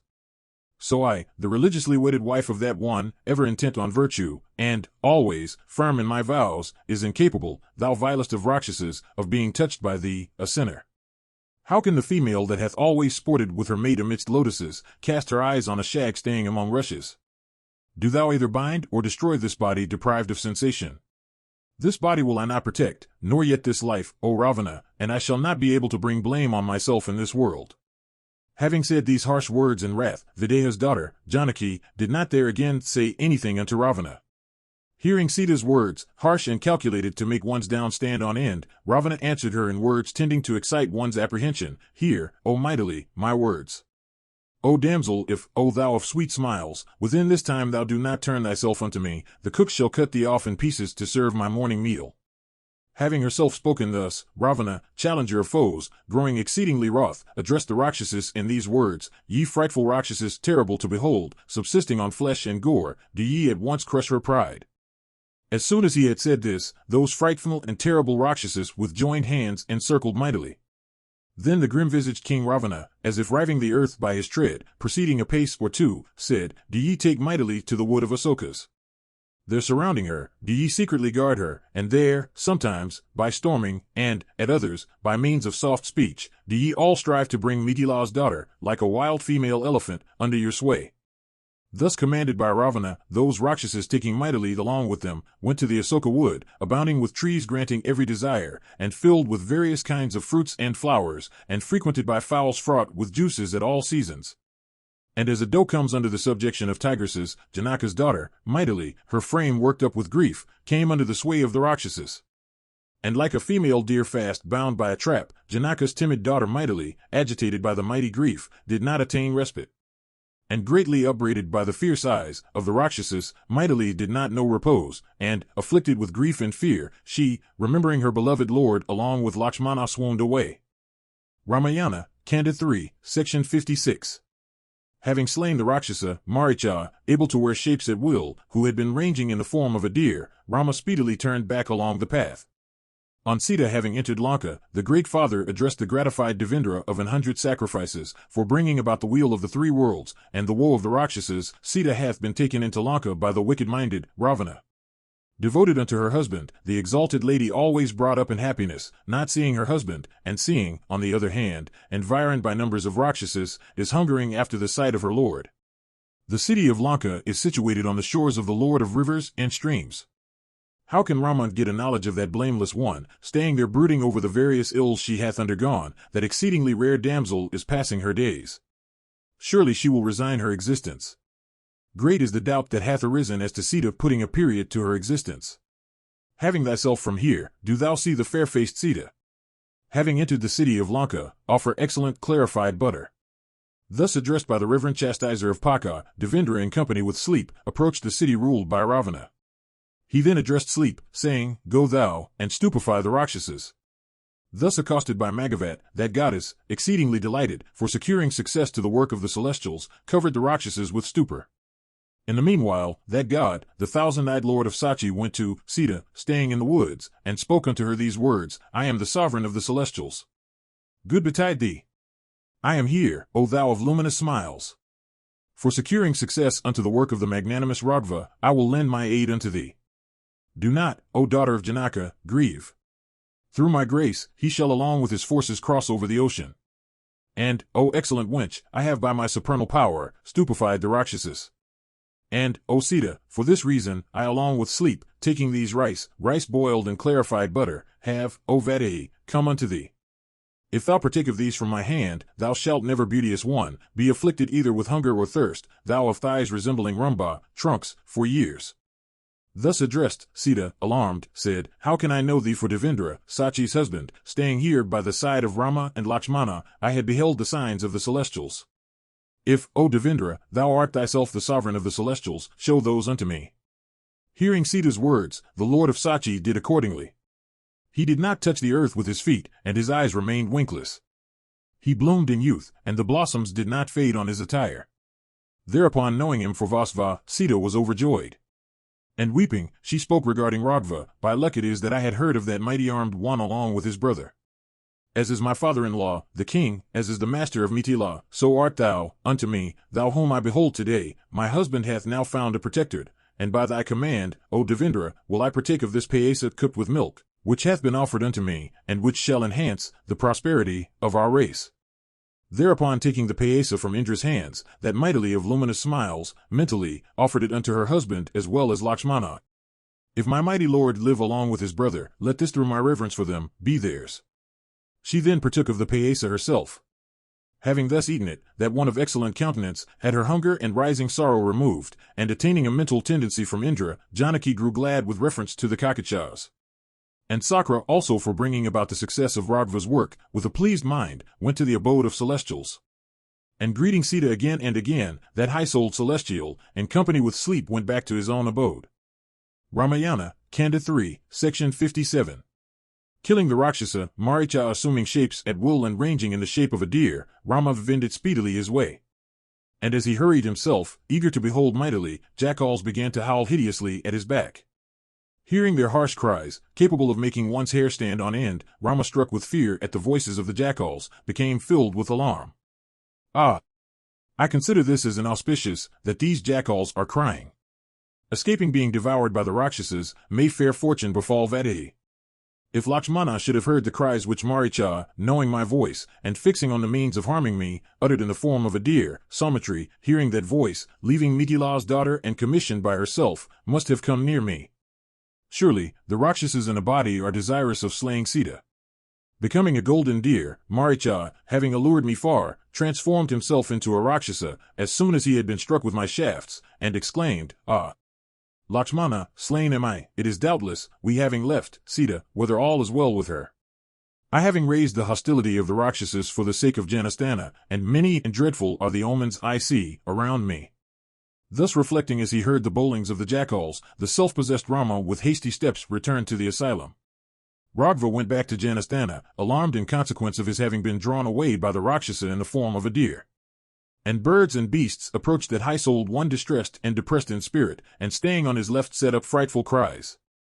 As he was witnessing the exceedingly dreadful signs, Raghava saw Lakshmana coming with a lackluster countenance, and Lakshmana came up to Rama. And depressed in spirit, he was rendered still more sad by that one who, afflicted with depression, shared his sorrow. And, seeing that Lakshmana had come, leaving Sita in that solitary wood frequented by Rakshasas, his brother fell to reprimanding him.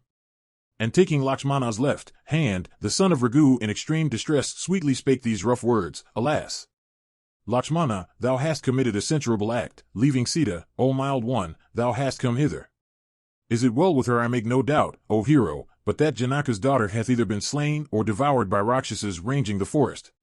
And, considering the many omens that take place before me, O Lakshmana, I do not know whether we shall light upon welfare of Janaka's daughter Sita being alive, O best of men. And as these multitudes of beasts and these jackals are crying frightfully in the flaming direction, I do not know, O thou of mighty strength, whether it is well with that daughter of the king. This Rakshasa, who, wearing the shape of a deer, and, alluring me, had drawn me far, hath in some sort been slain by me with much ado, and he became a Rakshasa at the time of his death. Yet my mind is poor and cheerless, and my left eye throbs. Doubtless, O Lakshmana, Sita is not, she is either carried away, or dead, or is wandering on the way. Ramayana, Kanda 3, Section 58. Seeing Lakshmana cast down, cheerless, and come without Vadahi, the righteous son of Dakaratha asked him, saying, Where, O Lakshmana, is that Vadahi, who hath followed me into the Dandaka forest, and leaving whom thou hast come hither? Where is that one of a slender waist, who is the help and trouble of me, deprived of my kingdom, dispirited, and running about the Dandakas, without whom, hero, I cannot live for a moment? Where is that life's help of me Sita, resembling the daughter of a celestial? O Lakshmana, without Janaka's daughter, hued, like burning gold, I covet not the sovereignty of the celestials or the earth. Liveth Vadahi, dearer unto me than life shall this exile of mine be of no avail. O Sumitra's son, on my dying for Sita and thy returning to the city, shall Kaikeyi have her desire, and attain felicity, and shall Kaukalya, her son dead, and herself wearing the guise of a female mendicant, humbly wait upon Kakeyi when she shall have succeeded in obtaining the kingdom for her son. If Vaidehi live, I will then return to the asylum, but O Lakshmana, if that one of excellent character should happen to be dead, I will also renounce my life. If, O Lakshmana, Vaidehi ever preluding her speech with a smile should not speak to me when I arrive at the asylum, I shall give up my life. Do thou tell me, O Lakshmana, whether Videha's daughter liveth or not, or whether, in consequence of thy acting heedlessly, that forlorn wench hath been devoured by Rakshasas. Of a tender frame, and a mere girl, Vaidehi, never having experienced unhappiness, being cast down, surely weepeth for my separation. When that exceedingly wicked Rakshasa cried, Lakshmana at the top of his voice, wast thou also seized with fear? And I apprehend that voice resembling mine was heard by Vaidehi, and, dispatched by her from fear, thou mayst have come hither swiftly to see me.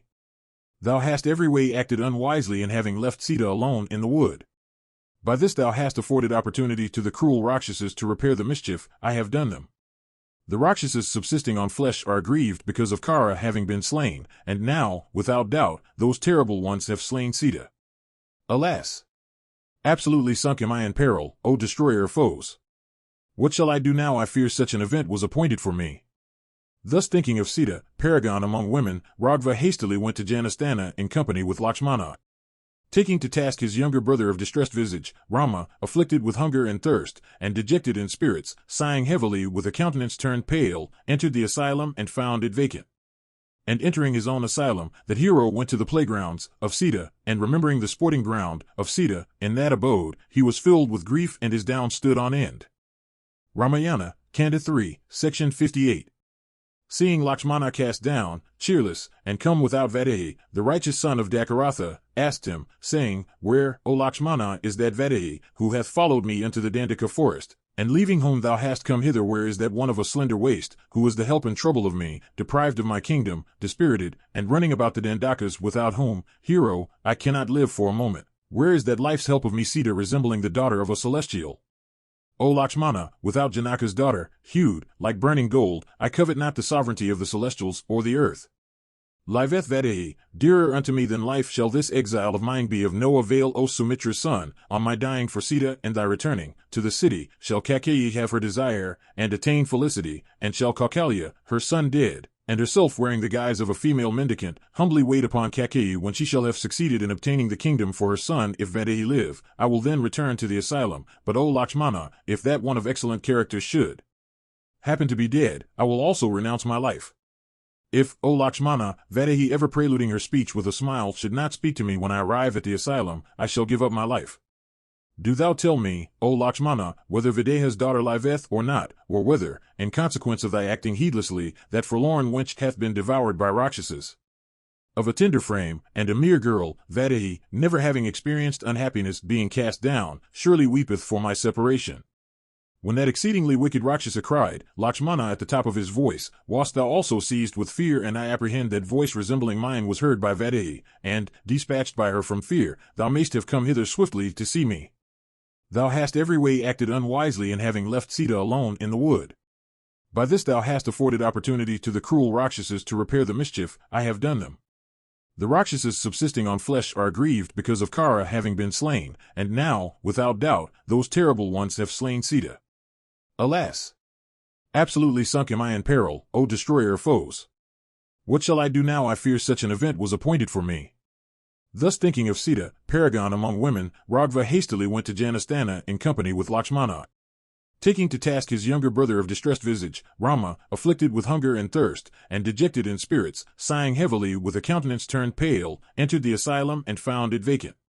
And entering his own asylum, that hero went to the playgrounds of Sita, and remembering the sporting ground of Sita, in that abode, he was filled with grief and his down stood on end. Ramayana, Kanda 3, Section 59. When coming out of the hermitage, Raghu's descendant, Rama, after a while, from grief, spake these words to the son of Sumitra, When confiding myself in thee, I had left mightily with thee in the wood, why then didst thou go out, leaving her behind, O Lakshmana? Directly I saw thee approach, renouncing mightily, my mind, apprehending great wrong, became really aggrieved. O Lakshmana, seeing thee coming at a distance, renouncing her, my left eye and arm as well as ray heart keep throbbing. Thus accosted, Lakshmana having auspicious signs, afflicted with great grief, said unto the aggrieved Rama, I have not come hither, of my own accord, renouncing Sita, but I have come to thee, having been urged thereto by herself with rudeness. The cries of O Lakshmana, save me, as if uttered by the master, came to the ears of Maithili. Hearing those distressful accents, Maithili from affection for thee, breaking out into lamentations, and overwhelmed with fear, spoke unto me, Off, off. On being repeatedly urged, with go, I answered mightily in these words, tending to inspire her confidence, I do not see such a Rakshasa as can excite his fear. Do thou desist. These cries do not come from him, but must have been uttered by someone else. How can he that can rescue the celestials themselves, utter, O Sita, such a blameworthy and base word as, save, me, some one for some purpose, assuming my brother's voice, is crying, O Lakshmana, save me. O beauteous lady, these words, save me, must have been uttered by some Rakshasa from fear. Thou shouldst not act like a mean woman. Do not be overwhelmed, and banish thy anxiety. There breathes no person, nor yet shall there be born any one in these three worlds who in the field shall vanquish Ragva in fight. Ragva is incapable of being beaten in battle by the very gods headed by Indra. Thus addressed, by me, Vaidehi, deprived of her sense, shedding tears, spake unto me these cruel words, Thou cherishest the vile idea that on thy brother perishing, thou shalt come by me, but me thou shalt never have. As thou dost not go to him albeit he is crying loudly, for help, thou followest Rama in consonance with a hint from Bharata. A foe going about in disguise, thou followest Rama for my sake, prying into Ragva's drawbacks, and it is for this that thou dost not go to him. Thus accosted by Vaidehi, I, with eyes reddened in wrath, and my nether lip swollen in ire, rushed out of the asylum. When Samitri had spoken thus, Rama transported by grief, said unto Lakshmana, O gentle one, thou hast done wrong in having come out hither without her. Although thou knewest, full well, that I was able to withstand the Rakshasas, yet didst thou sally out at the angry words of Mithila's daughter. I am not pleased with thee that hearing her harsh speech spoken in wrath, thou hast come hither, leaving Vaidehi behind. Thou hast every way done wrong in not acting out my mandate in consequence of being urged by Sita, and under the influence of indignation. That Rakshasa leath low, being wounded by my shafts, that had drawn me away from the asylum wearing the form of a deer. I hit him stretching my brow slightly and fixing the shaft on it, when, renouncing his deer form he became a Rakshasa wearing a bracelet and began to emit distressful shrieks. Wounded by my shaft, he, assuming my voice, and in accents capable of being heard from far, uttered those dreadful words fraught with dole, hearing which, thou hast come hither, renouncing Mithila's daughter. Ramayana, Kanda 3, Section 60. As Rama went on, his feet failed him, his left eye began to beat, and a trembling came over his frame. Seeing again and again all these signs, he continually kept on asking, Lakshmana, is it well with Sita? Eager to behold Sita, he proceeded fast, but finding the abode empty, he was filled with anxiety. And proceeding with swiftness, throwing about his limbs, Raghu's son began to survey all around the hut. He then found it empty of Sita, like unto a tank in evil plight and bereft of lotuses, during the winter. And seeing the cottage empty, with its trees as if sorrowing, and its flowers faded, and its beasts and birds sunk in gloom, shorn of grace, worn out, forsaken by the sylvan deities, strewn with deerskins and kuka, and twists of casa, he wept again and again, hath the timid one been carried off, or is she dead, or hath any one eaten her up, or hath she vanished from the earth, or hath she gone to the wood, or hath she gone to cull flowers and fruits, or hath she gone to the pool for procuring water, or hath she repaired to the river? Although he searched his beloved one carefully, yet he failed to find her out in the woodland. And that graceful one with his eyes reddened with grief, seemed like a maniac. And he rushed from tree to tree, and bewailing being sunk in an ocean of grief traversed all the rivers and mountains. O Kadamba, hast thou seen where is that one fond of Kadamba groves? If knowest thou this, do thou tell me of Sita having an auspicious countenance. O Bilya, tell me pray, if thou hast seen her, wearing silken cloth, resembling cool leaves, and having breast like unto Bilya fruits. Or, O Arjuna, she was very fond of thee, tell me if liveth that daughter of Janaka of slender frame. This Kakuva knoweth for certain about Maithili having thighs like unto Kakuva. Yon stands beautifully that Banaspati being enveloped with creepers, flowers, and leaves, and filled with the hum of Ramaris. Surely doth this Tilaka know about her who was fond of her. O Asoka, who doth remove sorrows, do thou make good thy name by making me, who am exercised with grief, see instantly my beloved spouse. O Tala, if thou hast any pity on me, do thou tell me whether thou hast beheld that fair damsel having breast resembling ripe Tala fruits. Do thou tell me without fear, O Jambu, if thou hast seen my dear one resembling in hue the river Jambu. O Karnaker, thou appearest very beautiful with this blossoming flowers. Tell me if thou hast seen my dear devoted wife who was fond of thee. Thus the highly famous Rama asking about Sita, nearing the various trees such as mango, nipa, mahasala, panika, karava, pomegranate, vacula, pumnaga, sandal and kita began to traverse the forest like a maniac. Again addressed he the diverse animals, O dear, knowest thou for certain about Janaki having the eyes of a doe? Is she engaged in play with the does, O elephant? Methinks thou dost know about the daughter of Janaka having thighs resembling thy trunk. Pray tell me if thou hast beheld her. O tiger, fearlessly do thou relate unto me if thou hast seen my beloved Maithili, having a countenance resembling moon. O dear! O thou having eyes like unto lotuses! Why dost thou fly away? Surely have I seen thee. Why dost thou not address me hiding thyself behind the tree? Wait, wait, O thou fair damsel, thou hast no compassion for me. Never hadst thou mocked me before in this way.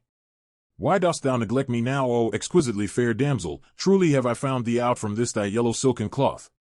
I have seen thee flying away. Stand if thou hast any love for me. Or, O thou having a sweet smile, thou art not she, truly thou hast been killed, or else thou wouldst not have neglected me at this time of dire affliction. True it is that she hath been devoured in my absence by the Rakshasas living on flesh, having torn into pieces her limbs. Truly hath her face, resembling the full moon, having beautiful teeth, a fine nose, and white kundalas, become of pale countenance, being brought under the possession of the Rakshasas.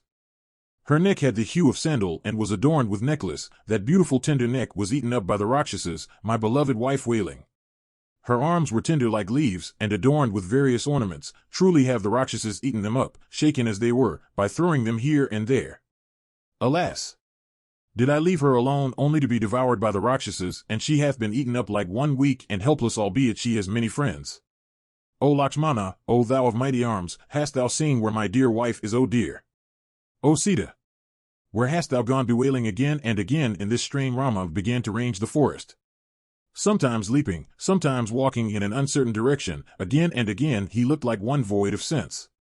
And again intent on searching Sita, he furiously engaged in traversing the rivers, mountains, fountains, and the woods. He could not wait patently anywhere. Entering a vast forest, he searched every nook and corner for Maithili. His desire was not satisfied, and he again engaged with great labor in the finding out of his dear spouse. Ramayana, Kanda 3, Section 61. Beholding the hermitage and cottage desolate and the seats strewn here and there, Rama the son of Dasaratha looked around. And finding Sita nowhere, he raised up his beautiful arm and broke out into lamentation, saying, O Lakshmana, where is Sita? Where has she gone hence, O Samitri? Who hath carried away my dear one, or who hath devoured her, O Sita? If wishest thou to mock me, hiding thyself behind the tree, enough, enough it is, console me who am exercised with grief. O pleasant Sita, without thee these faithful little deer have engaged in meditation, being bathed in tears. Without Sita I shall not breathe, O Lakshmana. A mighty grief hath overtaken me in consequence of her being carried away. My father the monarch shall surely behold me in the next world, and ask me, I engaged thee in the observance of a vow, without fulfilling that, why hast thou come here, O shame on thee? For certain shall my father address me with these words relating to my passionate, false, and base conduct. All my desires have now been baffled, and I have lost all control over myself, and have been exercised with grief. O fine damsel, O thou of slender waist, where dost thou repair, leaving me behind like unto fame, renouncing a person of vicious nature? Without thee I shall renounce my own life. Being desirous of seeing Sita, Rama, afflicted with grief, began to bewail in this strain, but did not behold the daughter of Janaka. Being sunk in grief on Sita's account, he became worn out like unto an elephant fallen in mud. Thereat for his well-being, Lakshmana spoke unto him, saying, O thou of mighty intellect, do not grieve. Do thou put forth thy endeavors along with me. There is that high hill, O hero, containing many a cave. Mightily, who is fond of ranging the forest and ever delighteth in beholding the flowery woods, must have entered therein, or have gone to the watering place blooming with flowerets and lotuses. She has gone to the river abounding in fish and banjalas, or has hidden herself somewhere in the forest to frighten us and to know, O best of men, how we can search her out. O thou of great beauty, let us soon engage in quest of her. O Kakusta, if thinkest thou that she is somewhere in this forest, we shall leave no quarter untried. Do thou not grieve. After Lakshmana had spoken thus out of fraternal affection, Rama, with a composed heart, set out along with him in quest of Sita. And searching every nook and corner of the mountains, rivers, ponds, tablelands, hills, and summits, they found Sita nowhere. And searching thus all the mountains, Rama spake unto Lakshmana, saying, Behold, not I the auspicious Vadahi on this mountain, O Samitri. Ranging the entire forest of Dandaka, Lakshmana, sore distressed, spake unto his brother of flaming energy, saying, Surely shalt thou come by mightily the daughter of Janaka like unto the mighty armed Vishnu obtaining this earth after having bound valley. Being thus addressed by the heroic Lakshmana, Raghava, greatly afflicted with sorrow, replied in piteous accents, O thou of mighty intellect, I have searched every nook of this forest, this pool abounding in blown lotuses, and this mountain containing many a cave and fountain, but nowhere have I seen Vadahi dearer than my life. Thus bewailing Rama, racked with sorrow consequent on Sita, being carried away, became poorly and afflicted with grief and swooned away for some time. He lost his sense and his whole frame was worked with grief. Being greatly anxious and breathless, he sighed hot and fast and began to lament. And sobbing again and again, the lotus-eyed Rama bewailed with his voice choked with the vapor of grief, exclaiming, Ah Sita! Thereat his dear brother Lakshmana, aggrieved, consoled him with joined hands. But passing by the words dropping from Lakshmana's lips, Rama again and again bewailed, not beholding his dear Sita. Ramayana, Kanda 3, Section 62. Not beholding Sita, the virtuous-souled Rama, of mighty arms, having eyes resembling lotuses, beside himself with grief, lamented, in many a way. Pierced with the shafts of Manmatha, Raghava, as if beholding Sita though he actually did not see her, uttered the following piteous accents, O my dear, thou delightest greatly in flowers. Covering thy own person with asoka twigs thou art increasing my grief. Thy thighs are like unto the trunks of plantain trees, and thou hast hidden thyself behind the plantain grove. But I perceive thee, O fair one, thou art incapable of keeping thyself hidden. O auspicious one, thou hast entered smiling the Karnika grove. No more with thy pastime, O dear one, leading to my death. Moreover, it is not proper to sport in this way in a hermitage. I know it full well, O my dear, that thou art by nature fond of pastimes. But O thou of expansive eyes, this cottage leaf desolate, do thou come here. Evident it is that Sita hath either been devoured by the Rakshasas or carried away by them, and therefore she doth not approach me, O Lakshmana, who am thus bewailing. These dear, O Lakshmana, with tearful eyes have been as if declaring that Sita hath been devoured by the night rangers. O chaste one, O thou of exquisitely fine hue, O worshipful madam, whither hast thou repaired, O Sita? Truly hath the desire of Kakeyi been fulfilled today. I came out with Sita and shall return home without her. How shall I enter again that inner apartment void of Sita? Surely shall the people blame me as being cruel and destitute of energy. That I have no prowess hath already been manifested in the destruction of Sita.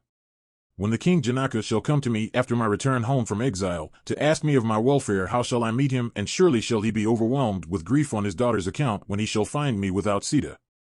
Blessed is my father since he is in heaven now. I shall not repair to that city protected by Bharata. Without her even the heaven itself appears to me as desolate. Do thou therefore repair to the city of Ayodhya, leaving me in this forest. By no means shall I breathe without her. Embracing him warmly do thou tell Bharata, as instructed by me, Rama hath given thee permission to administer this kingdom.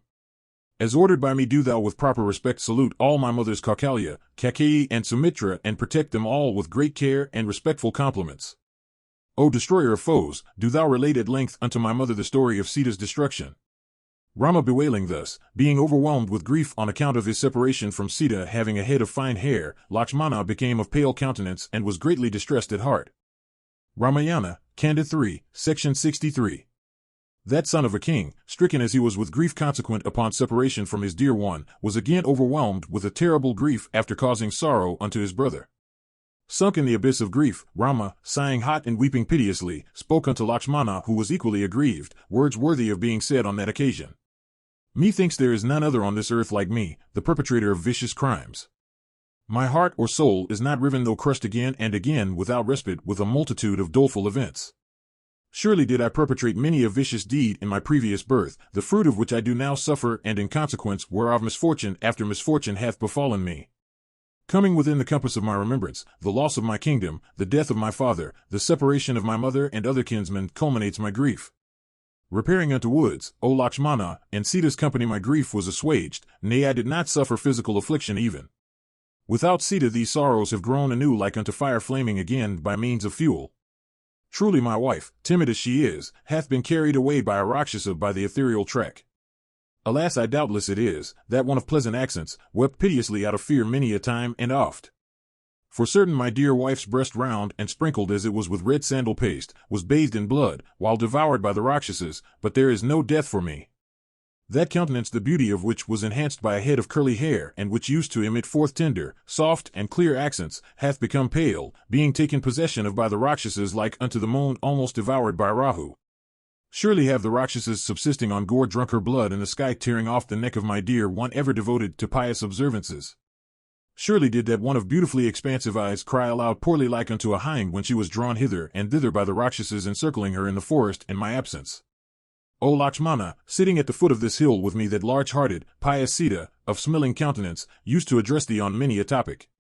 This is Godavari, the best of rivers, my dear wife took delight in her, has she gone there, but she never goes there alone.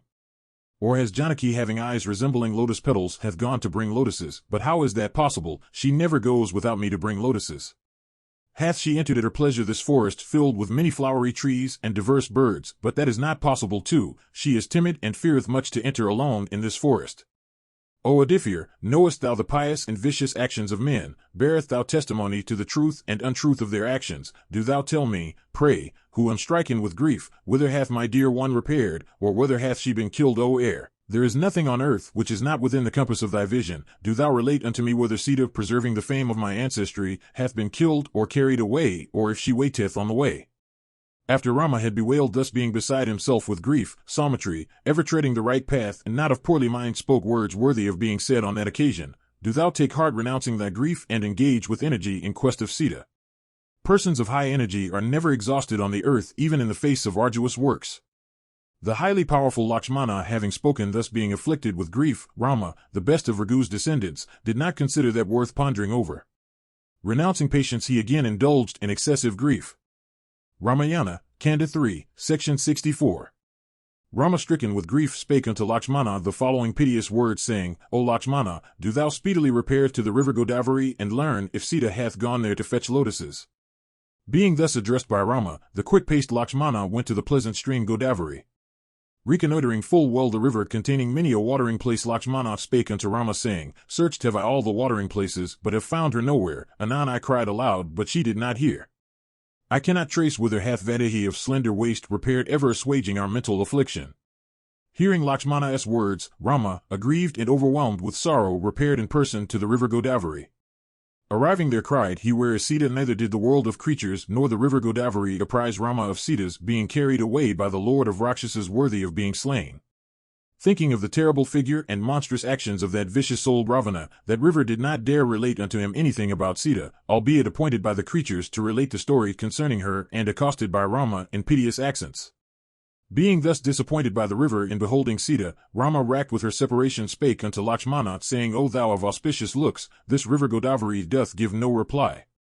But O Lakshmana, returning without her, what shall I say unto Janaka and Vaidehi's mother? Where hath that Vaidehi gone who used to assuage my grief, who had been deprived of kingdom and living in this forest on wild fruits and vegetables? Nights shall appear too long unto me, keeping late hours, being deprived of my kinsmen and relatives, and not beholding Vaidehi. I can range this Mandakini, this Janasthana, and this Pasrabana hill if I can find Sita there. Behold, O hero, the high deer have been casting their looks again and again at man. Methinks from their gestures, they intend speaking something to me. Beholding them, Raghava, the best of men, looked at them and said in accents choked with vapor, Where is Sita? Being thus addressed by that lord of men, the deer rose up all on a sudden, and looked up to the sky facing the south, and proceeded to the direction by which mightily had been carried away. And moving by that way, these deer eyed the lord of men, and again fixed their looks upon that way and earth, and passed along, emitting cries, which was marked by Lakshmana. He marked with attention their movements and cries, and spake unto his elder brother like one aggrieved, saying, Being accosted by thee with, Where is Sita? These deer have stood up all on a sudden, and have been pointing to the south and earth. Let us therefore proceed in this direction. It may be that we shall either meet with that worshipful madam, or find some mementos concerning her. Thereat Kakusta, gifted with supreme beauty, proceeded towards the south, being followed by Lakshmana, and casting his look upon the earth. While proceeding thus, conversing with each other, the two brothers beheld some flowers scattered on the highway. Beholding a collection of flowers scattered on earth, Rama, exceedingly sorry, spake unto Lakshmana in piteous accents, saying, O Lakshmana, one have come to know that these are the flowers of the forest I gave Vaidehi. With these she decorated her hair. Methinks the sun, the air, and the famed earth have preserved them for my well-being. Having spoken these words unto Lakshmana, the best of men, the virtuous-souled Rama, of mighty arms, addressed the mountain in front of him containing many fountains, saying, O thou the best of mountains, hast thou beheld in this picturesque forest land that exquisitely fine damsel racked with my separation? Exceedingly wroth he accosted the mountain like unto a lion addressing a little deer, saying, Show me my graceful Sita hued like gold before I crush down thy summits. Being thus addressed by Rama on Mightily's account, the mountain did not show him Sita. Again addressed him Rama, Thou shalt by the fire of my arrows be reduced to ashes, thy twigs and leaves shall be totally destroyed, and no one shall resort to thee. O Lakshmana, I shall dry up this river Godavari if it telleth me not about Sita having a moon-like countenance. Rama, exceedingly wroth, cast his looks around as if desiring to burn everything with his eyes, and beheld footprints of the Rakshasas on the earth as well as those of Sita moving wildly hither and thither, terrified and desirous to see Rama, while pursued by the Rakshasas. Beholding these footmarks, the snapped bow, the quiver, and the chariot broken into many pieces, Rama, terrified, spake unto his dear brother. Behold, O Lakshmana, the remnants of Vaidehi's golden ornaments, strewn hither and thither, and diverse garlands. Behold, O Saumitri, the earth covered with drops of blood resembling golden drops. Methinks, O Lakshmana, Vaidehi hath been devoured by the Rakshasas, assuming shapes at will, having sundered her in pieces. O Saumitri, there took place a terrible conflict between the Rakshasas, fighting with each other on Sita's account. O gentle one, whose is this snapped bow lying on the breast of the earth adorned and crested with pearls and diamonds? O brother, this belongs either to the celestials or to the Rakshasas. Whose is this golden armor lying shattered on earth, resembling the newly risen sun, and color and adorned with sapphire? Whose is this umbrella lying broken on earth, containing 100 rod and adorned with celestial garlands? In whose conflict have these terrible asses, of large proportions, having faces of demon and with breastplates, been killed? Whose is this shattered warcard lying upset on the ground, and broken flag resembling in luster the burning gold? Whose are these terrible arrows, feathered in gold, measuring 400 fingers, lying without blades on earth? Behold, O Lakshmana, these 2 quivers have been totally spoiled though filled with arrows. Whose charioteer is this who hath been killed with reins and lash and hands? These footmarks must be some Rakshasas. I made these Rakshasas my fatal enemies, assuming shapes at will and of crooked hearts. Poor Sita must have been either dead, carried away by them, or devoured. Virtue did not save her from being carried away in this mighty forest. O Lakshmana, while virtue did not protect Janaki being devoured or taken away by stealth, what person else gifted with heavenly power on this earth shall bring about my well-being? For this it is that people through ignorance disregard the ever-kind Almighty, the Lord of creatures and the best of the celestials. Truly shall the celestials regard me as one devoid of prowess, who am mild-tempered, kind, ever engaged in the welfare of the humanity, and have controlled all my senses. Observe, O Lakshmana, obtaining me as the stay, these accomplishments have been turned into so many blemishes. Truly shall my prowess manifest itself today, overshadowing all my other accomplishments for the destruction of the Rakshasas and all created beings, like unto the rising of the sun casting the moon into shade on the day of dissolution. None shall enjoy felicity, O Lakshmana, Yakshas, Gandharvas, Pikachas, Rakshasas, Kinnaras, or human beings. Today shall the welkin be filled up with my arrows. Motionless shall I make all the animals inhabiting the 3 worlds. I shall arrest the movement of the planets and overshadow the moon. Stopping the course of the wind and destroying the rays of the sun and fire, I shall envelope the earth with darkness, crush down the summits of the mountains, dry up the pools, blow up the creepers, demolish the ocean, and eradicate the trees. If the celestials do not give me back my Sita, I shall bring about the dissolution of the 3 worlds which would else have been wrought by time. O son of Sumitra, instantly shall the celestials headed by Indra meet with my prowess, if they do not give back my Sita, ever advancing my welfare. None shall be able to range the welkin. Behold, Lakshmana, being perpetually crushed down by my arrows shot off my bow, the world shall be disturbed and dislodged, and the animals and birds shall be confused and destroyed. Stretching the bow to my ears, I shall make the world, for Sita's sake, void of Pisachas and Rakshasas, with my arrows incapable of being withstood by created beings. Today shall the celestials behold the power of my arrows coursing a long distance shot through my ire. 3 worlds destroyed on account of my wrath, celestials, Danavas, Pisachas, or Rakshasas, none shall be saved. The dwellings of the celestials, Asuras, Yakshas, and Rakshasas shall fall down sundered by my arrows into diverse pieces. I shall dislodge the whole world by my arrows. If the celestials do not give me back my Vaidehi dead or carried away, or as she was before, I shall destroy the whole world mobile or immobile and disturb all with my arrows until I see her. Having spoken thus, Rama, with his eyes reddened with ire and lips swollen, tying fast his bark and deerskin, braided his matted locks. Having done this, being exceedingly wroth, he looked like Rudra about to destroy Tripura.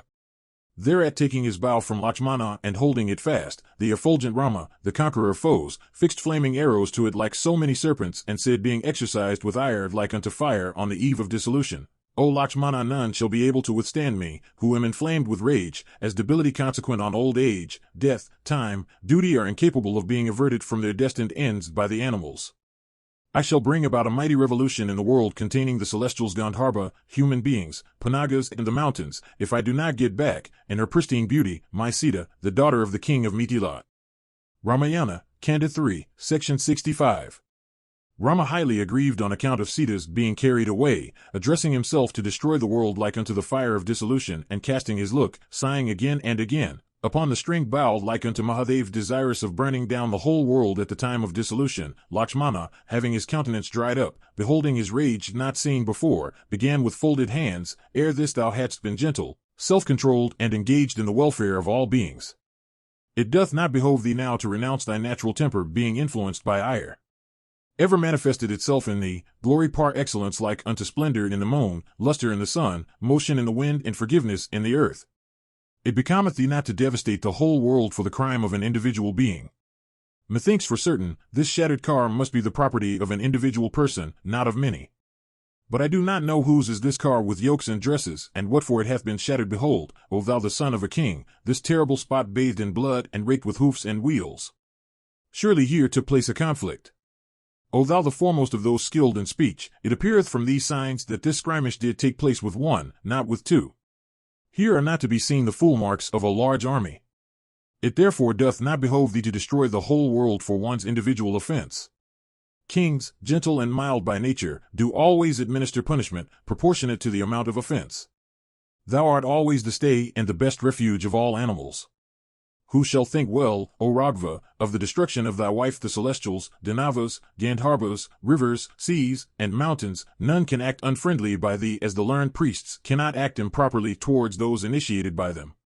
It is thy duty, O king, with bow in hand to search out the person who hath carried away Sita, along with me and the devotees. Explore shall we, with great care, the seas, the forest, the mountains, the fearful caves, the pools, and the abodes of the celestials and Gandharvas, until we find out the person who hath carried away thy wife. If the celestials do not return thee peacefully thy wife, O Lord C.F. Kakala, thou shalt adopt measures, befitting the occasion. Thou shalt then uproot the whole world, O Lord of men, with thy gold-feathered arrows resembling the thunderbolt of Mahendra, if thou dost not come by thy wife by resorting to good conduct, self-control, lowliness, and polity. Ramayana, Kanda 3, Section 66. Rama, bewailing thus like one helpless being stricken with grief, overwhelmed with sorrow, and losing control over himself, Lakshmana touched his feet and consoling him instantly began. By constant asceticism and manifold pious observances King Dasaratha obtained thee like unto the celestials obtaining ambrosia. As I have heard from Bharata, King Dasaratha died for thy separation, attached as he was unto thee for thy accomplishments. O Kakusta, if dost thou not bear patiently this impending peril, what little-minded person else shall bear it? Compose thyself, O thou best of men. Peril overtaketh everybody like unto fire, but vanisheth in no time. This is the nature of men. Yayati, the son of King Nahusha, though attained to the state of celestials, was however thrown down for an iniquitous deed. The 100 sons that had been born unto our ancestral priest Vasishta were all killed in one day. O Lord of Kerala, even Vasumti, the mother of the world, adored of all beings, meeteth with misery consequent upon earthquake. Even the mighty sun and moon witness eclipse, who are the eyes of the world and the very images of virtue, and in whom the whole world is stationed. O thou best of men, what of insignificant beings cased in this frail body? Even the mighty creatures and celestials are subject to the influence of destiny. I have heard, O best of men, even the celestials headed by Indra are subject to happiness or misery. So it doth not behove thee to bewail thus. O descendant of Raghu, it becometh thee not to lament like an ordinary person, even if Janaki is dead or hath been carried away. O Rama, persons, highly experienced in ascertaining right or wrong without being moved, do not lament even in the face of mighty perils. O thou best of men, do thou, after due consideration, ascertain what is proper or improper. Persons of thy vast wisdom are cognizant of the right or wrong by dint of their understanding. Without proper exercise, actions of unknown merit and uncertain issue do not bear fruits. O hero, many a time and oft ere this, thou hadst given me the selfsame counsel. Who is capable of counseling thee, who art the very preceptor of the gods, O thou of great intellect, even the celestials cannot measure thy mental acumen. Greatly benumbed is thy wisdom with the slumber of grief, and I am to rouse it. O thou the best of Ikshakus, do thou engage in the destruction of thy foes, considering well thy celestial and human prowess. O thou best of men, what necessity hast thou to destroy the whole world? Do thou rescue Sita after finding out thy vicious enemy.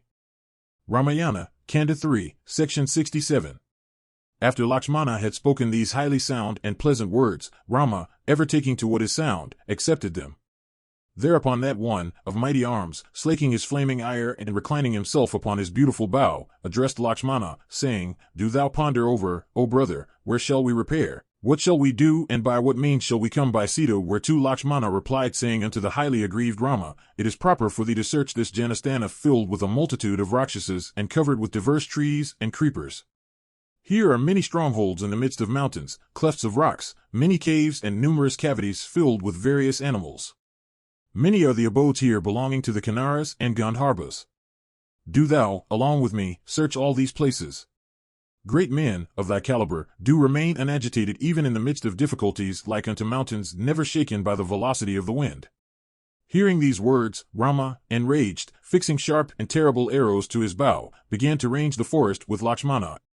Thereupon he beheld, fallen on ground, having his person bathed in blood, the king of birds, Jatayu, resembling a mountain peak, and spake unto Lakshmana, saying, It is clear and beyond all doubt that Vaidehi hath been devoured by this Rakshasa, assuming the shape of a vulture and ranging the forest. This Rakshasa hath been reposing at ease after devouring that one of expansive eyes. I shall kill him with terrible straight coursing arrows, having flaming points. Fixing sharpened shafts to his bow, Rama, enraged, darted towards the vulture, as if moving the sea-girt earth. Vomiting frothy blood, Jatayu, the king of vultures, spoke unto Rama, the son of Dasaratha, saying, O thou of long life, that goddess, whom thou hast been searching in this vast forest, like unto Oshadi, and my life have been carried away by Ravana. I saw her, O Raghava, carried away stealthily by the powerful Ravana, in thy absence as well as that of Lakshmana. Myself hearing Sita, for her rescue, O Lord, Ravana was thrown down on earth by me in conflict, having his car and umbrella shattered. This is his snapped bow, and these are his broken shafts. And this is his war car, O Rama, shattered in fight. This is his charioteer lying on earth, being killed by the velocity of my wings. Having sundered my wings with his dagger, who had been exhausted, Ravana taking Sita, rose high up in the welkin.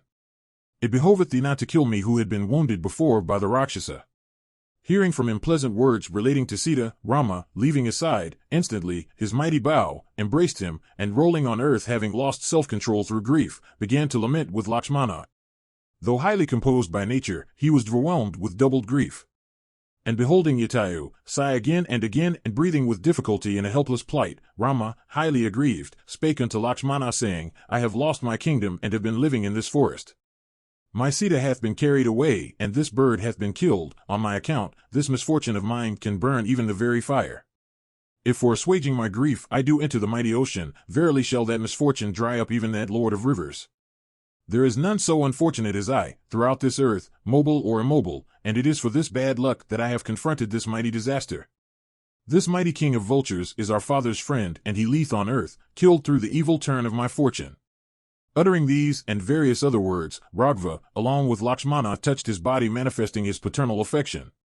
Embracing the king of vultures, bathed in blood, having its wings cut off, Raghava fell on the ground, exclaiming, Where hath Maithili gone like unto my life? Ramayana, Kanda 3, section 68. Beholding Jatayu fallen on the ground by the terrible Rakshasa, Rama spoke unto Lakshmana, having compassion for all, saying, Verily for my service this bird hath breathed its last, being killed by the Rakshasa. O Lakshmana, its voice hath been enfeebled, its vision weakened, and its life, greatly exhausted, lieth in a very little proportion in its body. May good betide thee, O Jatayu, if thou art capable speaking again, do thou relate how Sita hath been carried away, and thou hast been killed. Why hath Ravana taken away by stealth the worshipful Janaki? What offense did I commit by him, that he hath carried away my dear one? O thou best of birds, how looked the moonlike, pleasant countenance of Sita at the time of her being carried away? What did she speak then? What is the prowess, appearance, and action of that Rakshasa? Where doth he live? O reverend sir, pray tell me, I do ask thee. Beholding Rama, lament like one helpless, the virtuous-souled Jatayu spake in faltering accents, Sita hath been carried away by Ravana, the lord of Rakshasas, creating a mighty illusion producing wind and showers. O darling, myself being worn out that night ranger, having sundered my wings, fled away with Sita to the southerly direction. O Raghava, my life is about to expire, my eyesight hath grown of mistaken perception, I see trees before me made of gold having hair resembling Ushara. Ravana hath taken away Sita at a moment when a person regains soon his lost property. O Kakusta, this moment is called Vindhya, which Ravana hath not been able to perceive. At this moment, the person who taketh away a thing is soon destroyed like unto a fish devouring a hook. Do not therefore entertain the least doubt about thy coming by Janaki. Destroying him at the head of the battle thou shalt soon sport with Vaidehi. Thereupon flesh and gore began to come out of the mouth of Jatayu, the king of vultures, not loosing his sense even while treading the verge of death. Thereupon the king of birds gave up his dear life uttering only, Ravana is the son of Vishrava and brother to Vaishravana, the lord of wealth. Rama again and again addressed him with joined palms saying, Do thou speak? Do thou speak? And instantly Jatayu's vital spark rose up in the sky, leaving his bodily frame. Thereupon the king of vultures fell down on the earth by stretching forth his legs, body and head on the ground.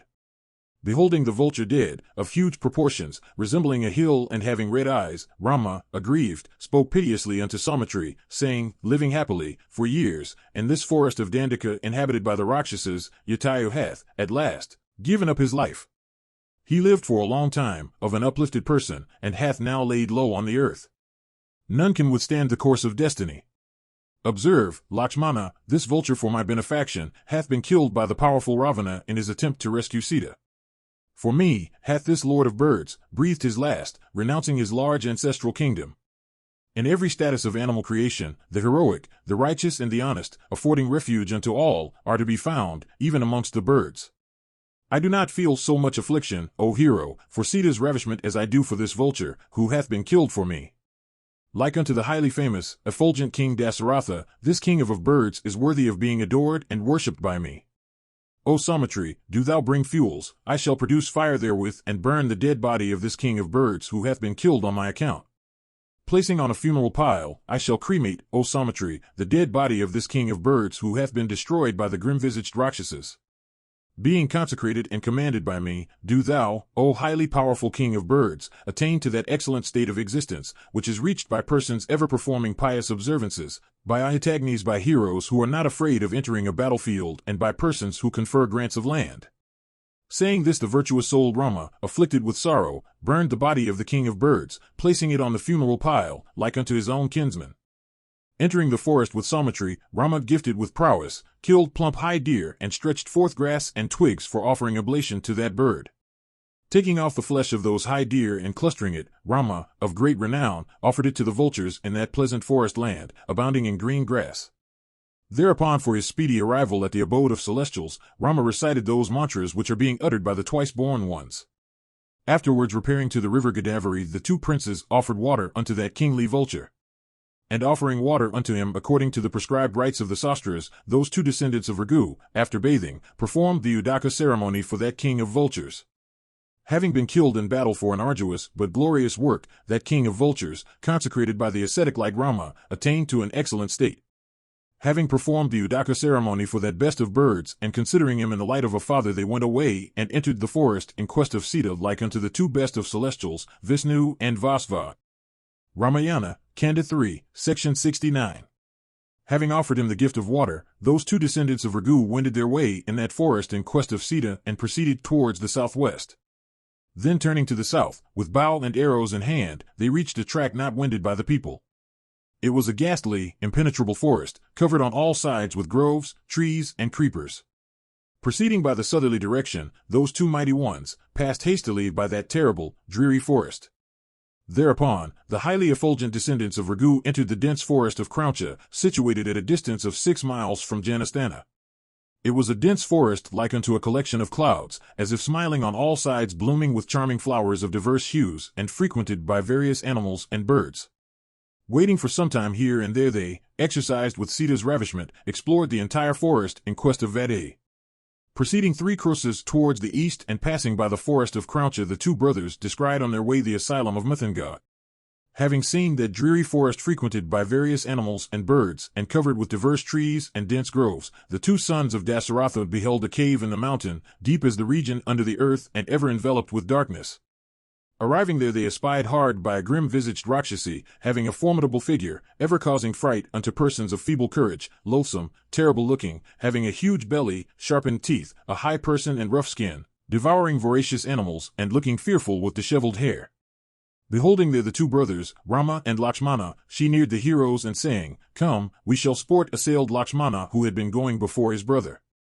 And embracing him she spake unto Saumitri the following words, "My name is Ayomaki, it is a great gain to thee that thou hast become my beloved one, O my lord. Do thou sport with me, forever, O hero, in these mountainous strongholds and on the banks of the rivers." Thereat, exercised with ire, Lakshmana, the subduer of foes, uplifting his dagger, chopped off her nose, ears, and breast. Having her nose and ears cut off, that terrible-looking Rakshasi, emitting fearful cries, fled away whence she had come.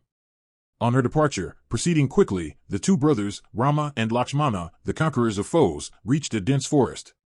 Thereupon the highly effulgent and truthful Lakshmana, possessing a pure character, spake, with folded hands, unto his brother of flaming energy, "My left arm is throbbing, my mind is filled with anxiety, and I perceive before me many a bad omen. Do thou put on thy habiliments, O worshipful one, and act by what I say for thy well-being. Methinks from these bad omens some calamity shall soon befall us. O Rama, this terrible bird Banchalaka is emitting fearful cries, as if announcing our victory in the conflict." Thereupon, while they began to explore the entire forest with their prowess, there arose a terrible sound, as if breaking down the wood. The forest was enveloped on all sides with a mighty wind, and everywhere was audible a roar filling the woodland. With a view to ascertain whence the sound proceeded, Rama, with a dagger in hand, along with his younger brother, espied a Rakshasa of huge proportions, having big thighs. The two brothers beheld that Rakshasa stationed before them, having a huge body, devoid of head and neck, and therefore a headless demon, and having its mouth on its belly. Its body resembled a huge mountain, and was covered with sharpened down, its look was terrible like unto sable cloud, and its roar resembled the muttering whereof. Its one terrible, expansive eye, seeing all, was on the forehead placed on its breast, and shone forth like unto the flaming fire, and it had huge yellow eyelashes. Its mouth was greatly widened and covered with rows of huge teeth, and it was again and again licking that terrible mouth. And stretching forth its two huge arms extending over a yojana, it was devouring bears, lions, and deer. It was catching and throwing with its huge hands many an animal, bird, and bear. Hindering the wayfarer, it was awaiting those two brothers. And proceeding across, they espied that fearful, grim-visaged, headless demon, hindering all creatures with its arms, terrible-looking and appearing like a Kanda from its very situation. Thereupon that one, of huge arms, stretching them forth, got hold of those two descendants of Ragu, crushing them with its strength. Those two highly powerful brothers, of mighty arms, with daggers and bows in their hands, were assailed and got hold of by that Rakshasa. Rama was heroic and patient by nature and consequently was not much afflicted, but Lakshmana was a mere boy and impatient by nature and was consequently greatly afflicted. Being greatly distressed, the younger brother of Radva spake unto him, saying, "Do thou behold me, O hero, brought under the hold of this Rakshasa, and renouncing me only, O Radva, do thou get thyself off. And offering me as sacrifice, do thou escape at thy ease. Methinks for certain, O Kakusta, thou shalt soon come by Vadehi and regain thy ancestral kingdom. But remember me always, O Rama, when thou shalt find thyself placed on the throne." Being thus addressed by Lakshmana, Rama spake unto Saumitri, "Fear not in vain, O hero, persons of thy prowess are never afflicted with fear." Meanwhile the wicked headless demon, of huge arms, the foremost of Danaes, addressed the two brothers Rama and Lakshmana, "Who are ye two youthful figures having the neck of a bull, and with mighty daggers and bows in your hands, arriving in this fearful place? Ye have by chance come within the compass of my vision. Tell me now, what have ye to do here, and what for have ye come? I have been waiting here being hungry, and ye have come here having daggers and bows with arrows in your hands like unto two oxen having sharpened horns. Nearing me quickly, it will be hard for ye to draw your vital breath." Hearing those words of the vicious-souled Kanda, Rama, having his countenance dried up, bespake Lakshmana, "O thou, having truth for thy prowess, again and again, greater and worse calamities have been threatening us. We have already met with a dire disaster leading to our death, consequent on my separation from my dear one. Mighty is the course of destiny in all creatures, O Lakshmana. Do thou, O best of men, behold even thyself and me stricken with calamity. But, O Lakshmana, it is not very difficult for destiny to afflict all creatures. Under the influence of destiny, even the mighty heroes, well-habited in armors, are distressed like unto a bridge of sands. Addressing these words unto Saumitri, the resolute, powerful, and highly famous son of Dasaratha, having truth for his prowess, composed himself by dint of his own understanding. Ramayana, Kanda 3, Section 70. Beholding both the brothers, Rama and Lakshmana, clasping each other with their arms, the headless demon spake, O two best of Kshatriyas, are ye waiting here beholding me hungry? O ye having lost your sense, ye have been chosen by destiny as my food. Hearing those words, Lakshmana, sore distressed and determined to display his valor, addressed Rama with words worthy of being said on that occasion. This vile Rakshasa shall seize both of us, let us sunder soon its two huge arms with our daggers. This grim-visaged Rakshasa, of huge proportions, gifted only with the strength of arms, defeating all other persons, hath addressed itself at last to destroy us. It is odious for the Kshatriyas to make away with those who cannot defend themselves like unto animals brought for sacrifice. Hearing their conversation, the Rakshasa, inflamed with rage, widening its terrible mouth, prepared to devour them up. Thereat Rama and Lakshmana, cognizant of time and place, pleased, sundered its arms off its shoulders with their daggers. Rama, stationed on the right side, cut off in no time its right arm with his dagger, and the heroic Lakshmana, the left one. Having got its arms dissevered, the terrible-voiced Kanda, of huge arms, roaring like unto the muttering of clouds and resounding the heaven, earth, and all the quarters, fell flat on the ground. Beholding both its arms cut off, the demon, with its person bathed in blood, asked them poorly, Who are ye? Being thus accosted by Kanda, the mighty Lakshmana, gifted with auspicious marks, spake unto it, about Kakusta. He is a descendant of the Ikshwakus known on earth by the name of Rama, and know me as his younger brother, by name, Lakshmana. Being thwarted by mother, Kakeyi, in his accession of kingdom, he, renouncing all, hath fled as an exile unto woods, and hath, along with me and his spouse, been ranging this forest. While living in the dense forest, the wife of Rama, effulgent like unto the celestials, hath been ravished by a Rakshasa. Searching her, have we come here. Who art thou, and what for art thou ranging this forest like unto a headless demon, having thy thighs broken and thy flaming face placed on thy breast? Being thus addressed by Lakshmana with these goodly words, Kanda, pleased, recollecting the words of Indra, bespake him, O two best of men, ye are welcome. By my good luck it is that I do behold you. By my good fortune ye have dissevered my shoulders today. Do ye hear? I shall relate truly unto you how have I, by my haughtiness, come by this unsightly shape. Ramayana, Kanda 3, Section 71. O mighty armed Rama of great prowess, formerly my beauty, beyond conception, was known all over the three worlds, like unto the beauty of the sun, the moon, and Indra. I used to frighten everywhere the ascetics living in the forest by turning this my beauty into a terrific form. Once on a time, assuming this terrible shape, I assailed and enraged the great ascetic Sthulashira, collecting diverse wild fruits. Thereupon he imprecated curses upon me, saying, Do thou retain this ghastly shape, hated of all mankind. Upon my praying unto that angry ascetic for my relief from that curse, he said, Thou shalt regain thy stalwart and beautiful shape when thou shalt be burnt by Rama in a dense forest, having got thy arms dissevered by him.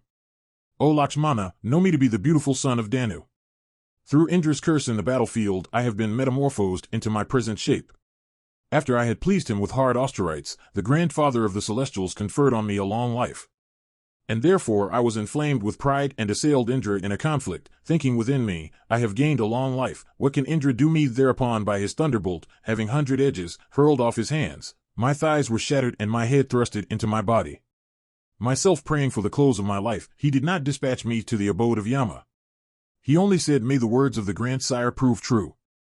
Whereto I replied, How shall I live long without any food, being smitten by thee, having a thunderbolt in thy hand, and having my head, thighs, and mouth crushed down? Thereat Indra made my hands extending over a yajana, and placed my mouth, having sharpened teeth, on my belly. Thenceforth, stretching out my long arms, I used to devour all lions, tigers, wolves, and deer ranging the forest. Indra said to me, Thou shalt attain to heaven when Rama, along with Lakshmana, shall cut off thy arms in a battle. Acting under the conviction that Rama, resolved to destroy my person, shall surely come within the compass of my arms, I do always assail with relish, O worshipful one, O thou best of kings, every animal I meet within this forest. Thou art that Rama. May good betide thee, O Raghava. Verily did the great ascetic speak unto me that none should be able to assail me but Rama. Being cremated by you, I shall counsel you best and tell you with whom you should contract friendship. Being thus addressed by Danu, the virtuous-souled Raghava spake before listening. Lakshmana, my renowned spouse Sita, was easily ravished by Ravana after I had gone out of Janastana along with my brother. I know that Rakshas's name only, but do not know his whereabouts, his figure and his prowess. It behoveth thee to show proper compassion for us, who have been stricken with grief, who are helpless, have been ranging this forest in this way, and are ever engaged in the well-being of others. O hero, we shall burn thee after collecting all the branches that have been broken down by the elephants and dried up in time, and digging a big trench. Do thou tell us who hath carried away Sita, and where, if dost thou know it truly, do thou perform us this good service. Thereat the Rakshasa, skilled in speech, spake unto Raghav, addressing him thus, I am not gifted with divine foresight, and therefore do not know where Maithili is. I shall let you know of him who shall be able to tell you all about her, after I resume my original shape, being burnt by thee. I shall furthermore tell thee, O Rama, who knows that Rakshasa. Without being burnt I am incapable of being cognizant of that highly powerful Rakshasa who hath carried away thy Sita. By the influence of curse, I have lost my foresight, and by my own improper actions I have been transformed into this ugly figure. Do thou cremate me according to the prescribed rites, after throwing me into the ditch before the sun, with his worn-out carriers, descends into the western horizon. Being burnt by thee in the ditch, with due ceremonials, O descendant of Raghu, I shall mention, unto thee, one who knows that Rakshasa. O Raghav, O fleet-footed hero, do thou contract friendship with him gifted with good qualities, and he shall assist thee. There is nothing unknown to him, O Raghav, in the three worlds. Formerly for some reasons he had traveled all over them. Ramayana, Kanda 3, Section 72. After Kanda had spoken thus, the two best of men, Rama and Lakshmana, took him to a mountain cave and placed on fire. Lakshmana kindled the funeral pile, which was ablaze on all sides. Thereupon the fire began to burn down slowly the huge and corpulent body of Kanda like unto a lump of clarified butter. Afterwards the highly powerful demon, shaking the funeral pile, rose up quickly like a smokeless flame of fire, wearing a clean cloth and a celestial garland. And the graceful demon, wearing an unsullied cloth and having all its limbs crested with diverse ornaments, rose from the pile high up in the welkin with a delighted heart. Thereupon mounting on a famed car, brilliant and drawn by swans and lighting up all the quarters with the effulgence of his person, that highly powerful one, stationing himself in the heaven, addressed Rama, saying, Do thou hear truly, O Raghav, of the means by which thou shalt come by Sita. There are 6 expedients, O Rama, by virtue of which kings acquire all objects. He, in whom misfortune hath culminated, should seek the company of one such. Thou hast, O Rama, along with Lakshmana, met with the culmination of misfortune, and for which thou hast been assailed with such a disaster as the ravishment of thy spouse. O thou best of my friends, it behoveth thee, therefore, to make friends with such a person. Or else I do not find any means for thy success. Do thou hear, O Rama, what I relate. There liveth with 4 monkeys a heroic, self-controlled monkey by name Sugriva, on that best of mountains Rishyamukha, situated on the banks of the lake Pampa, being driven by his enraged brother Vali, the son of Indra. That mighty, powerful, effulgent lord of monkeys, of immeasurable prowess and truthful vows, humble, patient, intelligent, great, expert, bold, graceful and puissant, hath been banished by his brother, O hero, for kingdom. Surely he shall befriend and assist thee in thy search for Sita. Do thou not plunge thy soul in grief. O thou best of Ikshwakus, none can withstand destiny on this earth, truly unavoidable is its course. Do thou proceed soon, O hero, to Sugriva of mighty prowess, and repairing hence even today do thou contract friendship with him, taking vow in the presence of flaming fire that ye shall not envy each other. Despise not that kingly monkey Sugriva, because he is grateful, capable of assuming shapes at will, seeking protection, and powerful. Ye too are able to accomplish his wished-for object. Benefited by thee or not, he shall engage in thy service. He was begotten of the sun unto the wife of Rikiraja. He hath been roaming the bank of Pampa, being in constant fear of Valley after creating enmity with him. Do thou make friends with that monkey ranging the wood and inhabiting the Rishyamukha mountain after placing thy weapon in the very presence of fire as a witness, because that best of monkeys knoweth minutely all the abodes of Rakshasas living on human flesh. There is no place under the sun of many rays, O Raghav, O slayer of foes, unknown to him. Exploring, with all his monkeys, the rivers, huge mountains, strongholds, and caves, he shall learn about thy spouse. He shall search that exquisitely fine damsel mightily in Ravana's abode, bewailing on thy separation, and to find her out he shall dispatch, O Raghav, many a monkey of huge proportions to various quarters. Whether on the summit of the Mount Meru or in the region under the earth, that lord of monkeys shall give thee back thy blameless spouse, killing all the Rakshasas. Ramayana, Kanda 3, Section 73. Having pointed out unto Rama the expedient for finding out Sita, the wise Kanda began with the following significant words: "This is the way, O Rama, leading to the Mount Rishyamukha, where stand, beautifying the west, the Jambu, Priyala, Panika, Nagrota, Plaksha, Tinduka, Ashathya, Karnakar, Chetta, Naga, Thilaka, Naktamal, Nilashak, Kadamva, Karavira, Agnamukya, Asoka, Raktachandan, Parabhadraka, and many other trees. Ascending those trees, or lowering them by force on earth, do thou proceed living on those fruits like unto ambrosia.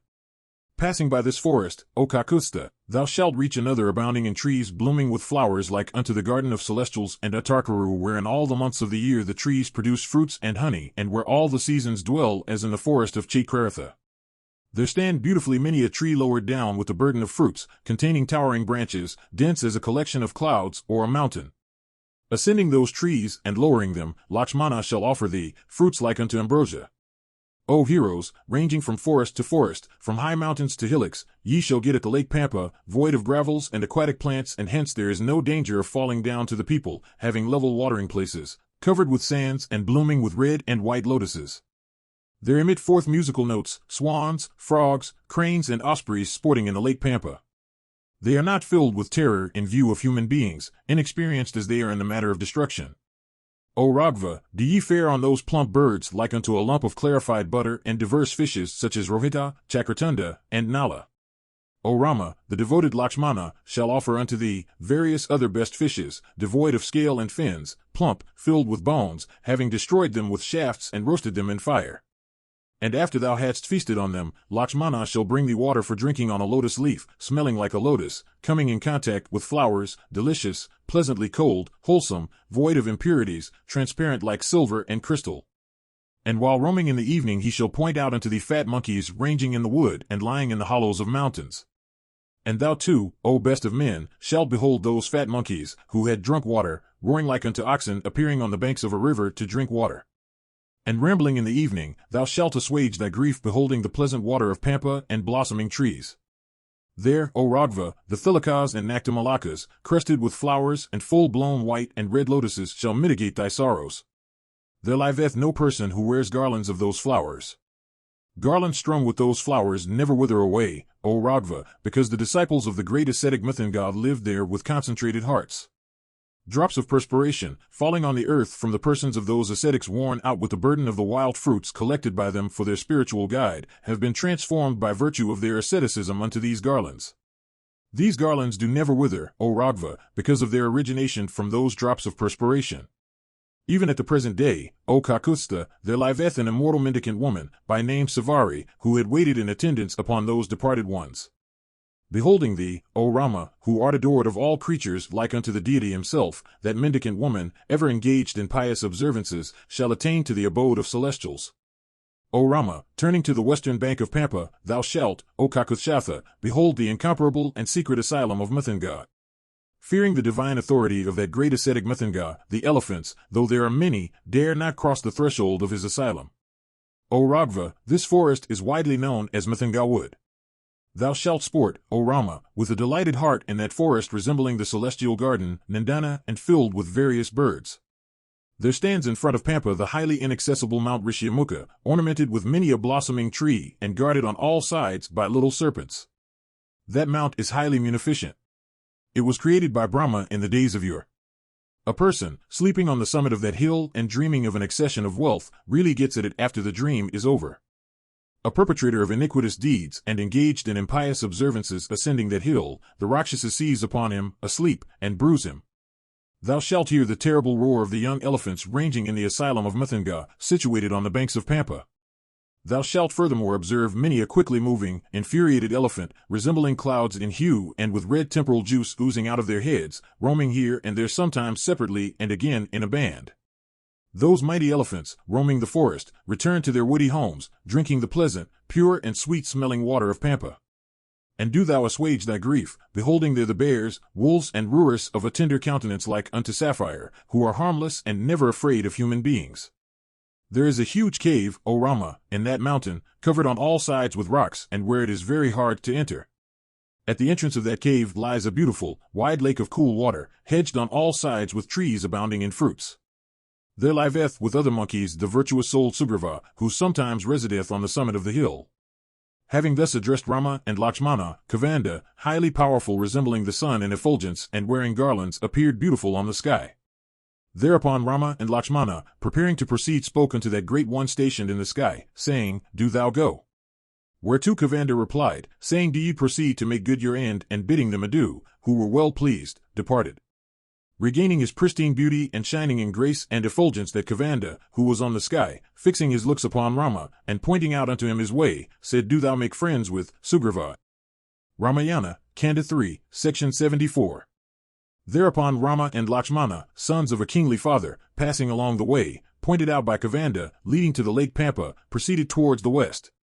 They wending their way desirous of seeing Sugriva, there came within the compass of their vision many trees, grown on the summits of the mountains, blossoming with flowers and abounding in fruits tasting sweet like unto honey. Passing the night on the summit of a hill, those two descendants of Ragu arrived at the western bank of Pampa and espied the pleasant asylum of Savari. Getting at that charming hermitage covered on all sides with trees, and casting their looks around, they beheld that female mendicant, Savari. No sooner had that one of perfect asceticism beheld those highly intelligent Rama and Lakshmana than she rose up with folded hands, and touching their feet offered them duly water for washing their feet and mouth. Thereupon Rama spake unto that female ascetic, engaged in religious services, saying, O thou of sweet accents, hast thou got all hindrances to asceticism removed? Is thy asceticism growing stronger every day? O thou having asceticism for thy wealth, hast thou restricted thy anger and fair? Hast thou observed the commandments and attained to mental felicity? Hast thy attendance upon thy spiritual guide borne fruits? Being thus accosted by Rama, that old Savari, of accomplished asceticism and recognized by the Siddhas, approaching Rama spake, Favored with thy presence, my asceticism hath attained to its consummation. Blessed is my birth, fruitful is my service unto my spiritual guides, and accomplished is my asceticism. O best of men, thou art the foremost of celestials, worshipping thee I attain to the abode of deities.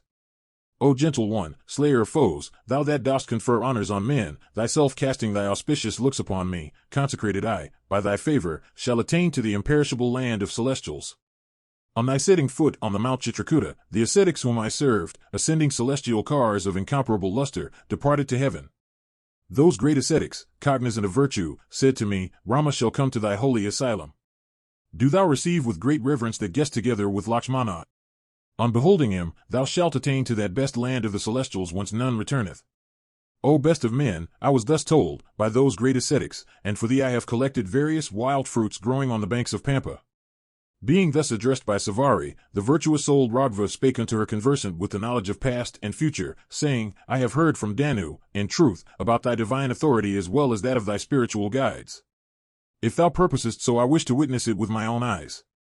Hearing these accents dropping from Rama's lips, Savari, showing unto them the vast forest, said, Do thou behold, O Raghava, this forest, crowded with deer and birds resembling a dense cloud. This forest is known as Mithanga's wood. Here in this forest the pure-souled preceptors sacrificed unto fire their persons consecrated by the mantras as mantra itself. This is that altar Pratyakstali, ascending which my worshipful preceptors used to offer flowers unto the deities with hands trembling with toil. Behold, O best of Raghus, this altar of incomparable beauty, by virtue of their asceticism, hath been still shedding its luster on all the sides. Behold, again, the seven seas have appeared here in conjunction, at their very thought, worn out with fasts and therefore incapable of moving on. Even those barks, which they used to place on these trees after ablution, have not yet been dried up. These flowers, of blue color, which they offered unto the deities, being engaged in divine services, have not yet been withered away. Thou hast observed this entire forest and heard everything worth hearing. I purpose now to renounce my body, being commanded by thee. I wish to approach those pure-souled ascetics, whom I used to wait upon, and whom these asylums belong to. Hearing with Lakshmana the speech of that pious one, Rama gained an excess of joy, and exclaiming, Wonderful it is! Again spake unto Savari of keen austerities, O gentle one, I have been worshipped by thee. Do thou repair at thy ease and pleasure. Being thus addressed and ordered by Rama, Savari, wearing matted locks, rags, and the skin of an antelope, surrendered herself unto fire and rose high up in the welkin like unto blazing fire. Adorned with celestial ornaments, wreathed with celestial garlands, sprinkled with sandal paste, and wearing celestial cloth, she appeared of exquisite grace and lighted up the quarters like unto lightning. By virtue of her devout meditation, Savari repaired to that holy region when dwelt her spiritual preceptors, the pure-hearted ascetics. Ramayana, Kanda 3, section 75. After Savari had repaired unto heaven by virtue of her divine prowess, Rama with his brother Lakshmana began to ponder over the pious influence of those great ascetics. Thinking within himself about the divine authority of those great ones, the virtuous-souled Rama spake unto Lakshmana, devoted and ever engaged in his well-being, Behold have I, O gentle one, the wondrous asylum of the pure-souled ascetics filled with diverse birds and tigers rambling friendly with antelopes. O Lakshmana, we have performed ablutions in the sacred waters of these 7 seas and offered oblations unto our manes. Our misfortunes have ended and prosperity hath appeared, and my mind is now filled with ecstasy of delight. Methinks, best of men, auspiciousness shall soon appear unto us. Do thou come, therefore, we shall proceed towards the picturesque Lake Pampa. Yon appeareth in view, at no distance, the Mount Rishyamukha. Here dwells with 4 monkeys, the virtuous-souled Sugriva, Suraya's son, and constant fear valley. I am in a hurry to behold Sugriva the best of monkeys, for my business, Sita's quest, is entirely at his hands. Unto the heroic Rama, speaking thus, Saumitri said, Let us depart soon, I am in haste too. Issuing out of Mathinga's asylum, the mighty Rama, lord of men, repaired with Lakshmana to the Lake Pampa. Exercised with grief, he arrived at the bank of that best of lakes, beholding, as he passed along, various trees and pools, the mighty forest covered on all sides with huge trees and flowers and resounding with the noise of lapwings, peacocks, woodpeckers, and various other birds and rattling of the bamboos. Beholding, from distance, Pampa of sweet, cool, and pure water, Rama performed ablution at the Mathingasara, a portion of Pampa, and paced slowly towards the lake. Thereupon Dasaratha's son, stricken with grief, bathed in Pampa, covered with lotuses. It was adorned on all sides with tilakas, asokas, punagas, udalas, and vacuolas. It was a lake girt on all sides with picturesque gardens, having its waters undulating beautifully and transparent like unto crystal, and covered all around with soft sands. It was filled with fish and tortoise, adorned with trees on its banks, encircled with creepers embracing her like companions, and frequented by Gandharbas, Kinnaras, serpents, Yakshas, and Rakshasas. It was covered with trees and creepers of various kind, of cool water, and enveloped with beauty. It was, somewhere, of red hue, in contact with water lilies, somewhere white with komodas, somewhere blue with blue lotuses like unto a blanket of diverse hues. It was filled with white and red lotuses and encircled with blossoming mango groves and resounding with the music of the peacocks. Beholding Pampa, ornamented like a damsel with tilakas, bijapuras, fig trees, sucladrumas, flowery caravis, blossoming panagas, groves of maladi and kunda, vandairas, nichalas, asokas, saptaparuas, katakas, adamuktas, and various other trees, Rama the mighty son of Dasaratha began to lament with Lakshmana. There stands on its bank the Mount Rishyamukha, abounding in various metals and covered with trees of variegated flowers, as mentioned before, by Kavanda. There dwelleth the famous lord of monkeys, Sugriva, the heroic son of the great Rikshiraja. O best of men, do thou approach the chief of monkeys. Rama, having truth for his prowess, again spake unto Lakshmana, saying, O Lakshmana, how shall I live without Sita, who have been deprived of my kingdom, who am poorly and have Sita for my life? Having said this unto Lakshmana, who had nothing else in view, that best of Raghus, racked with sorrow and grief and oppressed by Cupid, entered the lake Pampa graced with lotuses. Proceeding slowly, observing the forest, Rama beheld and entered with Lakshmana Pampa, girt on all sides with beautiful woods and filled with a multitude of diverse birds. End of the Aranya Kandam.